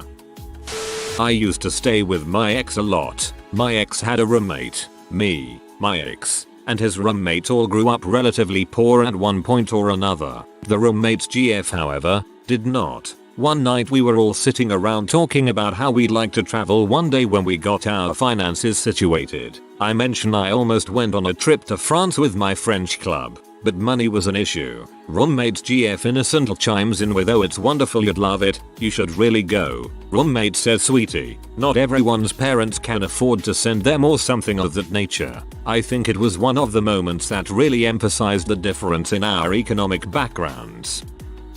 Saying if you don't like your job just quit. They have a security blanket, don't have to support themselves, so they can just leave a job without having another one lined up, and can't empathize with people who can't do that. Having a security blanket can cause people to display some pretty deplorable behavior too. They are miserable. I live very close to central London, about a 5-minute walk away from the Thames. I'm a 20-minute walk or so away from Belgravia, and a little further from Knightsbridge and Sloane Square. For shoots and giggles I sometimes go buy my groceries from the supermarkets in the aforementioned areas. For comparison, I live on a council estate and am dirt poor. When I go to my local grocery store I meet with other residents from my estate. We smile, say hi, maybe even stop or chat. Typical London grocery store experience. People talking on smartphones, small kids asking for stuff, parents saying yes or no, and so on. You've got an atmosphere. Meanwhile across the Thames in the wealthy parts there's no atmosphere. Nobody smiling. Everybody's miserable. God forbid you get in their way or stand between them and their fresh venison. You either get a hard stare or a curt "excuse me." No please. No thank you. Note that I'm not writing about your typical middle class suburban types here, but seriously wealthy people. I find most to be incredibly miserable and humorless. It's funny that a lot of robber barons grew up poor. Just because you're rich douche today doesn't mean you were never poor. People who argue against safety nets were probably never poor. Not true. I've spoken to people against safety nets who were poor. Part of it is trying to give sense to their suffering, as if the sacrifice by default made them better, while in reality, they are being exploited. They believe they're broke, and stress out and complain about it, and they have an obvious 1%er lifestyle. They're absolutely clueless about how rare their position in life really is. It's mind-boggling. I don't know how they can see all the poor and working poor around them, and come to their odd conclusions about their relative poverty. They don't know how much grocery costs, or that they could get it for cheaper prices if they know where to look, as in not Whole Foods. I remember moving to a new town and my mom and bro coming down to buy me groceries as a nice gesture. I recommended we go to Publix. My bro looked around at the cars in the parking lot and said this isn't where we're shopping lol. If they have never had a job, been married, or make money in any way but they still have their own home and a Lamborghini. Saw someone saying that if your job underpays you 1 month, it fills up your next month's pay to cover the missing amount. There's no reason to get upset. After all, you got all the money you were owed, just some of it was delayed by a month. This was clearly someone who had never been living paycheck to paycheck. Making poor an identity and clearly being better off than their poor identity would actually allow them to be. I had a friend in school who clearly thought it was admirable to be the poor kid, but it turned out he was doing better than most of our friend group. The real experience of growing up poor usually suppresses any urge to brag about it, because it can be humiliating as frick. When I said I bought my first car myself and wondered why I didn't have my license in my 20s, she asked why couldn't your parents just buy it for you? Throwing away the toothpaste when it gets slow before rolling it. Throwing away the mayonnaise when it gets empty without scraping the sides. Never filling your shampoo bottle with water. Ditto for conditioner. Always buying the name brands, even when generic is equivalent and half the cost. They never lool at prices in the supermarket. They become genuinely surprised when people haven't traveled outside of their home country. They legitimately believe their experiences, privilege, are universal. True story. So you have to get a prenup when you get married. I know, well, how else do you protect your trust fund from his trust fund? She was dating a guy from another country at the time who literally lived off of beans and rice for 2 years so that his family had enough money to send him to school. They say money can't buy happiness. B. What kind of fake but imaginary problems do you have that money can't solve? Because literally every problem I've ever had I could solve with enough money to throw at it. I used to hear a lot of money isn't everything from a lot of people. Well, yeah, money isn't everything, but everything needs money. Watch how they treat anybody in a customer service role, retail, food and beverage, etc. There are exceptions. I know that. Commonly called out as a red flag in relationships and friendships. Very true. So annoying to witness. Heard a chef who was raised in a very wealthy family describing some poorly made food. He said, "It's like the cook left early and the cleaning lady had to make dinner." Ben from Below Deck Med on Bravo. LOL. That cracked me up. Children are never a burden or obstacle to wants, much less work. There's always a nanny, a sitter, boarding school, a tutor, whatever. OMG. I've never thought about privilege among parents. Feel free to expand. I'm unmarried and childless, so I DK what it's like to calculate childcare into my daily life. Row. I DK if this is really an indicator or not, but not checking the prices of food when you go to a restaurant and just ordering whatever looks good. Teenage kid with a fast car, Mustangs, Camaros, and other types of cars that you know some is too young to afford on their own, except for GME and AMC apes, but that's different. My first car was a 1982 Toyota Corolla that was still on the road in 1996. I bought it for $300 and also spent some money on new parts for it. I earned this money from my first job at an amusement park where I would observe rich kids with fast cars blowing through rolls of quarters on video arcade games and skee ball. My car was earned, and this a different feeling than being given something. That's why I prefer to keep the company of people that had to start from scratch. I remember that after I'd put myself through college and was starting off in the business world, these clueless folks would tell me that I needed to go to networking events and to join clubs. I was paying off school loans. I'd had to buy a car for the job, plus the insurance and gas, so the last thing that I could afford was to pay for a cocktail or two at a higher end bar, or join some club to network. I was drinking 1/2 a billion cube in a mug of water for lunch and eating a 1/2 head of plain lettuce for dinner. One guy tried to tell me he grew up poor, while also telling me his mother was a pharmacist. His example was eating buttered crackers as a good snack. I ate that too. You weren't actually poor, you just liked low effort and crappy snacks like the rest of us. Leaving lights on in rooms they are not in. Also leaving the tap running in the sink and walking away. Psychopathic behaviors. People who cater to the super rich, what things have you seen? I used to work for a billionaire Russian family as a tutor for their daughter. One day we're in her room studying and suddenly she yells "Dad is home" and runs to the window. She'd heard a helicopter and knew it was about to land on the lawn. My dad's client bought a whole block of houses to build theirs. It is so wide that they installed a moving walkway like the ones at airports. I briefly worked with one of the top Saudi Arabian crown princes in the 80s. He would buy out the top 3 floors of the best hotels, 4 seasons etc. 2 floors were for maids help security. Top floor was for the royal family. Once it was only the prince and his 3 wives. Crazy crap. My brother dealt with many of their jets. One had a full-on surgery room and there was a guy who traveled with him at all times to be his organ donor. I wish I was making this up.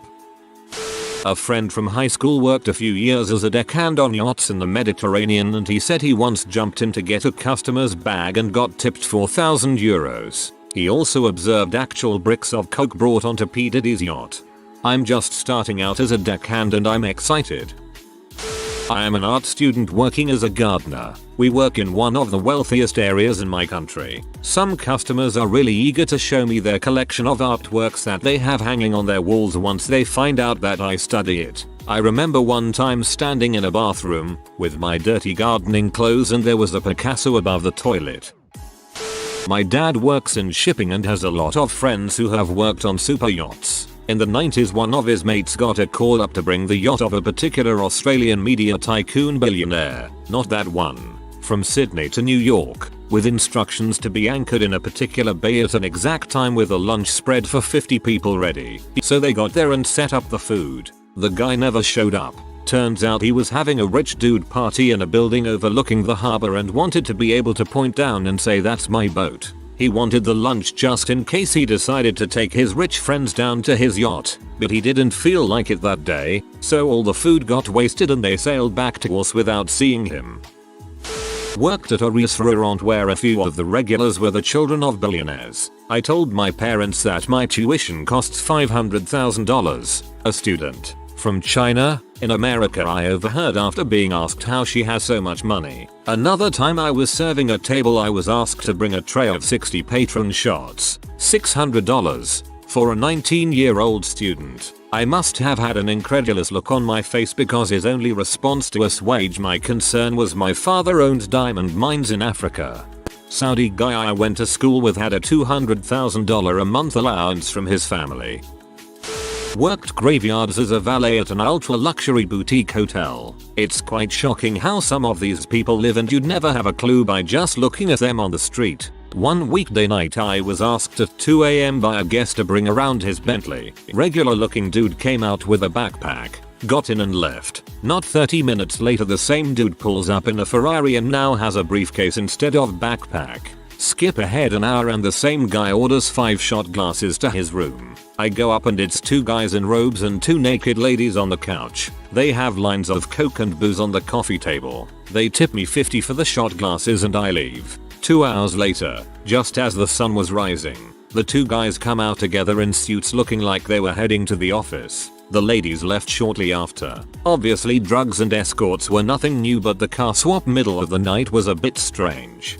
It was for the girls. Sorry, this is a two-seater. A friend did some work on Sylvester Stallone's home. Apparently there's a ton of statues and art of himself, some of which are naked and very well endowed. His house is for sale. You can see it in the real estate videos. Super fucking weird. There is lots of it. I went to a New England prep school for high school on a full-ride sports scholarship. There were a decent amount of foreign national students, mainly from Asia, that came from extremely wealthy families. One of those students' parents bought him a brand new BMW 5 Series, fully loaded, when he got his license our junior year. When we graduated a year later, he was going back to Korea and obviously couldn't take the car, so he gave it to his best friend. Kid got an $80 K car at 17 years old, just for being good friends with the right guy. I'll never forget that. I was same as uni prep school there for sports. First day of school, move-in day, 2 separate kids arrived via helicopter. Made my journey on the Peter Pan bus that day feel like a true poor boy.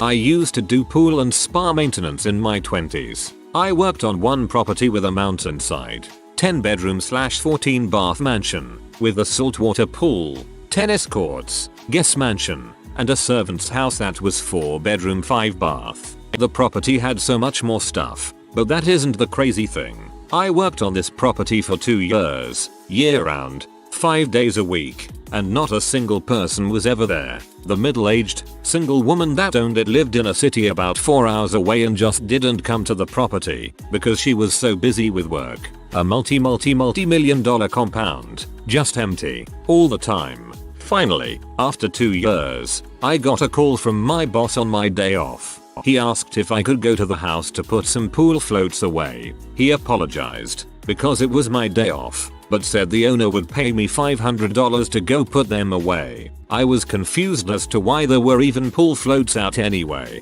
because nobody was ever there, but I figured frick it, $500 for 10 minutes. I show up to the house and the woman's adult children were staying at the house with about 10 plus kids between them all, and they were having a massive pool party cookout. I awkwardly walked up and said to one of the parents, "Sorry, it must have been a mistake, but I was told to come put pool floats away, but you're obviously here so I'll leave." Presumably the woman's adult son said, "Oh, no, we're getting ready to leave. You can take them." Then he instructed the kids to push them towards me. I literally grabbed one in a tube float and 4 pool noodles, brought them 10 feet into the pool house, and put them away. I, confusedly, said they were all set and went to leave. The son thanked me and handed me a folded mass of $20 bills. It was $400. I was expecting $500 from my boss for payment, but I figured $400 cash was still overpayment, so I didn't mention it.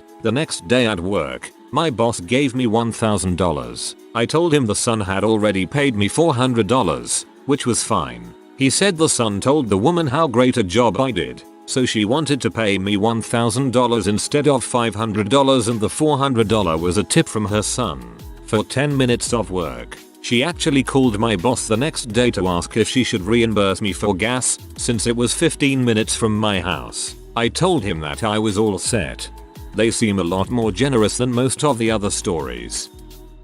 I had a classmate whose father or mother was filthy rich from family money, can't remember, but they and he were amazing people. In uni, this girl in class who was really nice but also came from a poor family dropped her MacBook. She worked 60 hours a week for 3 months in the summer. He just came up, gave her his MacBook, and said he would just get a new one after school and his parents wouldn't care. Pure generosity. There was no TikTok movie or karma whoring going on. He was a stellar dude, spending his parents' money but only on stuff for other people and in a nice helpful way. He also gave all the guys in class a suit for graduation. Lots of the people were talking about renting one and stuff, and he told everybody he knew a place to rent real nice suits. We all went there and we all rented a suit for €100 or so, everything included, and when you went to return it we found out they were all paid for by this dude. He was like, renting a suit is stupid, but buying a suit is expensive. Now you got best of both worlds. Last thing I heard, he bought like 10 PS5 from scalpers and sold them for retail to kids in the neighborhood. Frick, I should have stayed friends with him. This was ages ago. I worked in a DVD store. A woman came in with 5 A4 pages, double-sided, of movie titles and just asked me to fetch what we had. I ran about and collected DVDs and Blu-rays close to 1K worth. I asked what they were for. She was a PA for a billionaire and getting them for his yacht. I saw Beckham, English football player, take DVDs from S store I worked at. He just grabbed them off the shelf and hardly looked. He filled several baskets. A woman who owned a small private jet business told me one time someone paid them to fly their dog, by itself, to NY for about $45,000 for some training. No other passengers. It's silly to imagine an untrained doggo trying to manage at the baggage claim. I used to work for a company that modified aircraft for really rich people. I'm talking 747s, not Gulfstreams. This company had made several aircraft for this one customer, who I was told had purchased a new one solely because his spiritual advisor had told him that one of his current planes was bad luck.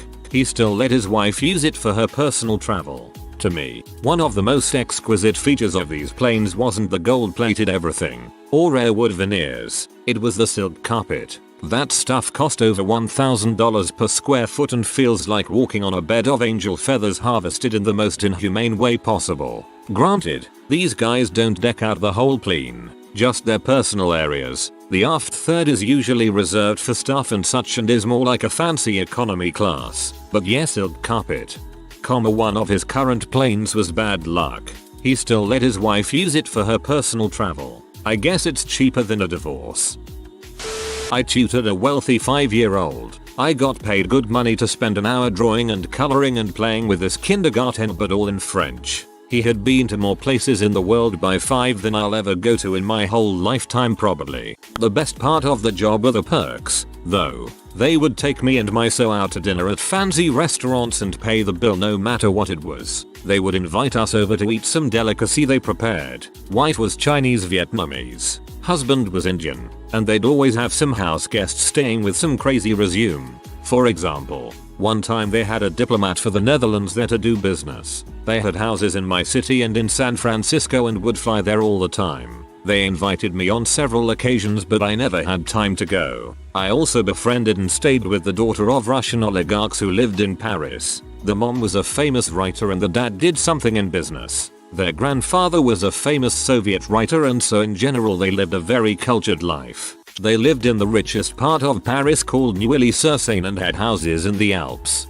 Crimea and Moscow. The crazy part, or rather sad part, was that she only had a few options for a career. She could be a doctor, a lawyer, or a businesswoman. Their son was lucky enough to study at the Geneva Conservatory, but that was only because he was really talented. In this family, if you didn't have a natural artistic talent, you only had those 3 career prospects to choose from. I had the impression that she was rather depressed about how limited her options were and how much pressure was put on her to succeed.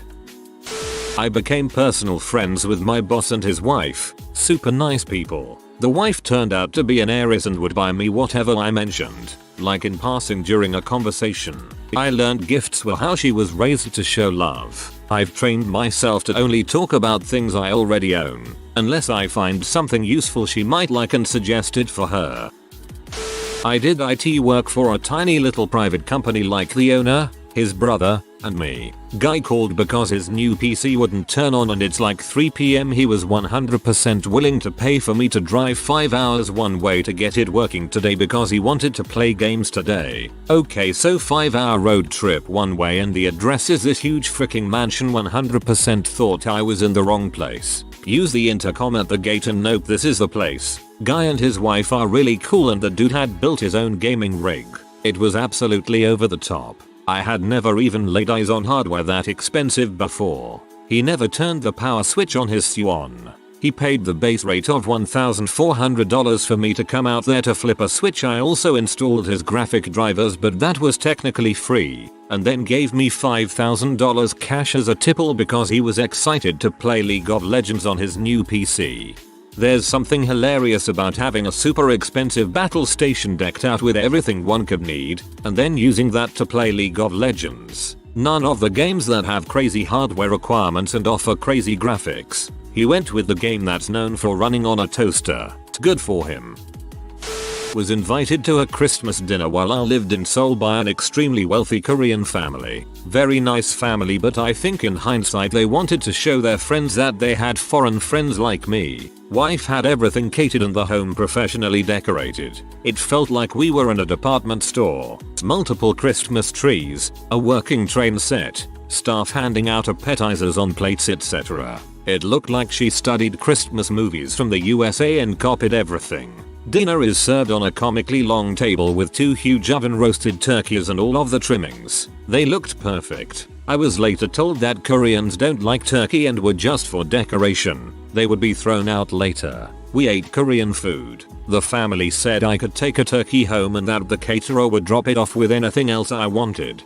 As a Korean, I've never heard anything more Korean. When it comes to the richest of them anyway, the gap between working class and those turkey wasting kinds is astoundingly huge.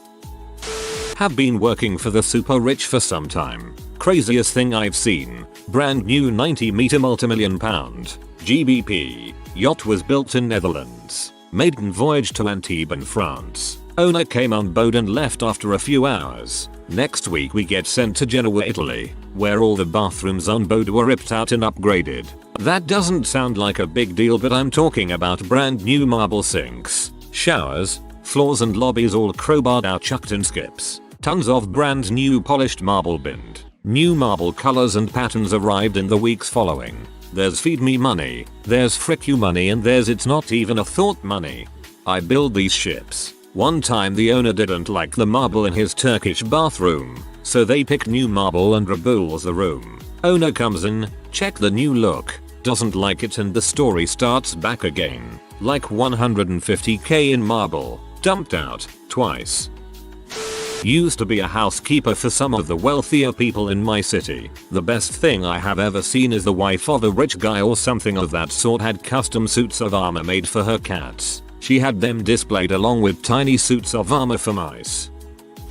I used to work for an Arab billionaire's son. A daddy's money guy. Terrible garbage human being. Once saw him spend $16,000 on a wallet. Was a fancy one with little gold spikes on it and stuff. He had shoes with gold on them. I remember one year for his birthday he received like 30 plus cakes. Big fancy cakes, and he told us to leave them on the floor in the hallway outside his room. We walked by those cakes every day for 2 weeks waiting for instruction. After the 2 weeks we were told to throw them away. Was a boyfriend of a girl from an obscenely rich family. The sister used to have the nanny, who was sleeping with the husband, but that's another story. Fly to Paris in their G550 to buy the newest MS bag so she could show it off a few days before it went on sale in the US. When rich people want to buy a Jaguar in the UK, they get assigned a special salesperson who is incredibly knowledgeable. They meet in a special fancy office, and special arrangements can be made. This was my friend Chris' job. He had access to things that a normal Jaguar salesperson wouldn't have. Like he could ring up the manager of the factory for special requests level of access. Well, a Saudi price wanted to buy this new Jaguar that had been released. So they met up and spent a full day specing the Jaguar out. I believe the final price was something like 125k for the vehicle. Then came the decision for color. At the time the factory had 16 different color choices for this model. The prince asked if he could sleep on it as it was getting late and almost time for dinner prayer. My friend Chris says of course, and they set a time to meet the new morning. The next morning the Saudi price is like, I figured out an acceptable solution to my color dilemma, to which Chris goes, and what would that be? The Saudi prince goes, I'll order one of each color. And my friend Chris is like, oh well, of course. They quote delivery time. Saudi prince was fine and asked for his options and was presented with ocean travel options, to which the prince said, what about air cargo? Chris thinking maybe they'd do 1 or 2 by air cargo and the rest by boat. The prince was like, no, I want all 16 vehicles loaded on a plane and flown to Saudi Arabia. So that's the story on how 16 of the same Jaguar with different colors ended up being flown to Saudi Arabia. All in, the total cost was around 2.5 million. Please note the prices should be pound symbol, not dollar sign. It's weird that when your story mentioned $125,000 for the car, I was like, that's pretty expensive. But when you said $2.5 million for all 16 to be purchased and to get to Saudi Arabia, I thought, that's not bad at all. I used to pet sit. I remember a rich person asking me to pet sit their cat. There was a lot of TVs in almost every room. The weirdest was the bathroom. Sorry, cat bathroom. There was a TV playing cat cartoons, an overly fancy litter box and paintings of cats.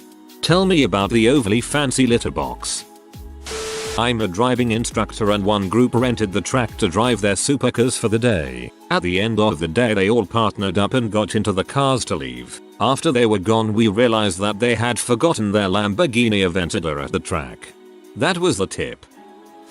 Some extremely wealthy people I have been around have a more acute sense of their own time and mortality, leading to impatience. Like they understand how awesome their lives are and therefore how short they feel. I knew a guy whose vintage yacht broke down before summer so he bought another one strictly for that upcoming summer. His reasoning was he likely had 20 full health summers left in his life and didn't want to spend one of them without a boat considering he had the means to. Honestly can't argue with that logic. I am beginning to feel the awareness of being able to count the healthy years left and I'm not mega rich. Must be amazing to know you can pack those remaining years full of wonderful and wild experiences.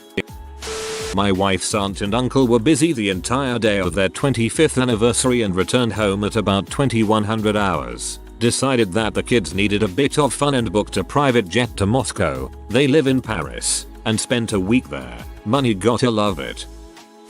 I've worked with some fairly wealthy people in the developing world, more or less new money, people who have been successful with some business venture or other. Overall, they're a bit out of touch with the realities of the world. I used to think that they were a bit naive too, because I saw a lot of other people taking advantage of them, outright robbing them. Over time, I realized while that's not untrue, it's more complicated. They did fail to notice a lot of uncollegiate activity on the part of the people they hired, but not all of it. What they did notice, they wrote off as the cost of finding people they could trust with projects that were actually important to them and work with for years. So yeah, you could overbill them for a few $1,000 once or twice, but if you worked hard and produced results instead, you could bootstrap your whole business to the next level with just them as a client. Eventually, I realized they valued trust a lot more than they valued money. They made their money with fairly long-term, high-risk, high-reward ventures running in parallel.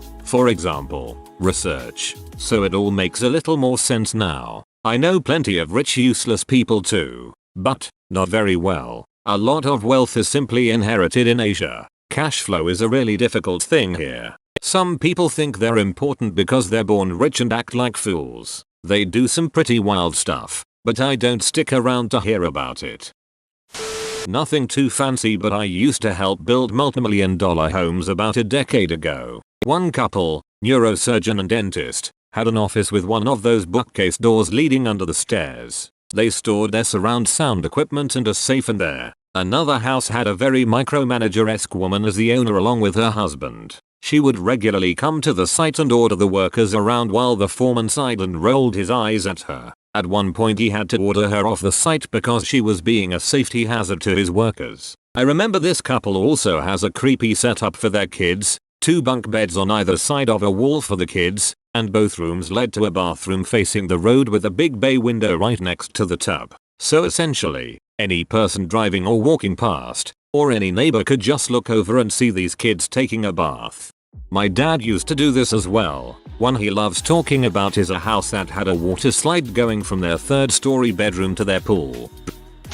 I worked for UPS for a hot minute as a driver helper and got to see some interesting things. The one driver had the rich of the rich route the mansions worth tens of millions around the Ann Arbor, MI area. The Ford Mansion, Lloyd Carr, the one recent guy for Michigan football that I'm forgetting that also worked for Little Caesars. Edit, the name I was forgetting was Dave Brandon.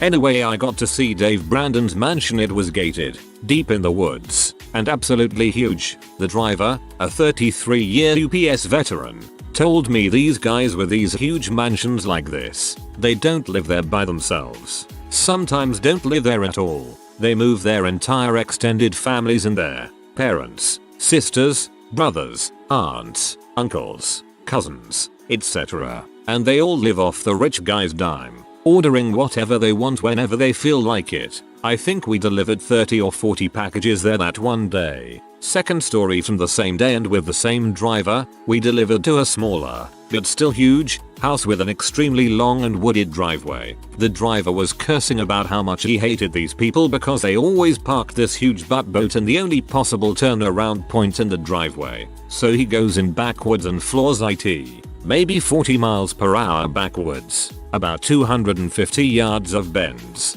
straights, and he drove it absolutely perfectly, never driving off or missing the driveway. We get to the house and he needed a signature. He handed me the package and said he'll get the signature and just hand them the package and we'll go. Well, we get to the door, and this may be late 40s or early 50s man, kind of a Rick Moranis George Costanza type of build, short, extremely thick glasses, balding, but very skinny build. He's standing in the front door with a lab-looking dog on a leash. The driver says, "Good evening, we just need a signature and we'll be on our way." The guy says, "Number, I can't, I have to take my dog out first." This freaking guy was fully prepared to make us stand there and wait for his dog to do whatever business before just signing his name and letting us drop the package by his door. The driver said, "No, we just need your signature, and we'll be on our way and you can walk your dog." The guy said fine and took the 2 seconds it takes to sign your name, and we dropped off his package and left. That left an impression on me. That guy valued our time so little it was worth less than his dog's crap.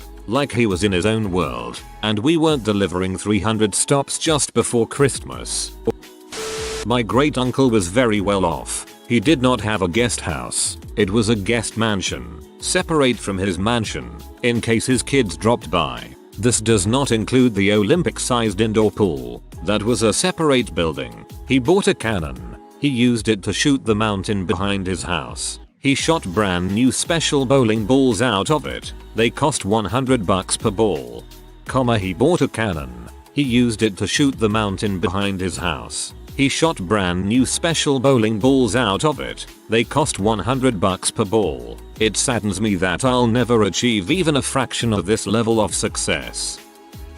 My partner once helped build a $350,000 pergola, built from I wanna say something like mahogany imported from Fiji because they couldn't source solid beams from anywhere else, and we're in the middle of the Midwest. It was then painted because the color didn't suit the homeowner. I still sometimes think about the fact that our beautiful historic home that we're lucky enough to own was still over $100k cheaper than this person's glorified outside stick fort. Painting over that beautiful wood must have been soul crushing. I worked at a resort and marina that dealt with high-end boats, from mega yachts to brand new cigarette boats. Always assume the quiet dude with the stained shirt is the owner of the performance boat. Never expect tips from mega yachts. The most narcissistic guests were always surgeons. The angriest guests were lawyers. No offense to attorneys, I am one. The richest were in construction and commercial real estate. The best tippers were guys entertaining their side pieces on their boats when you know their actual wives. If you are new to the channel, you can subscribe. I publish new videos every day. Until then, check another video.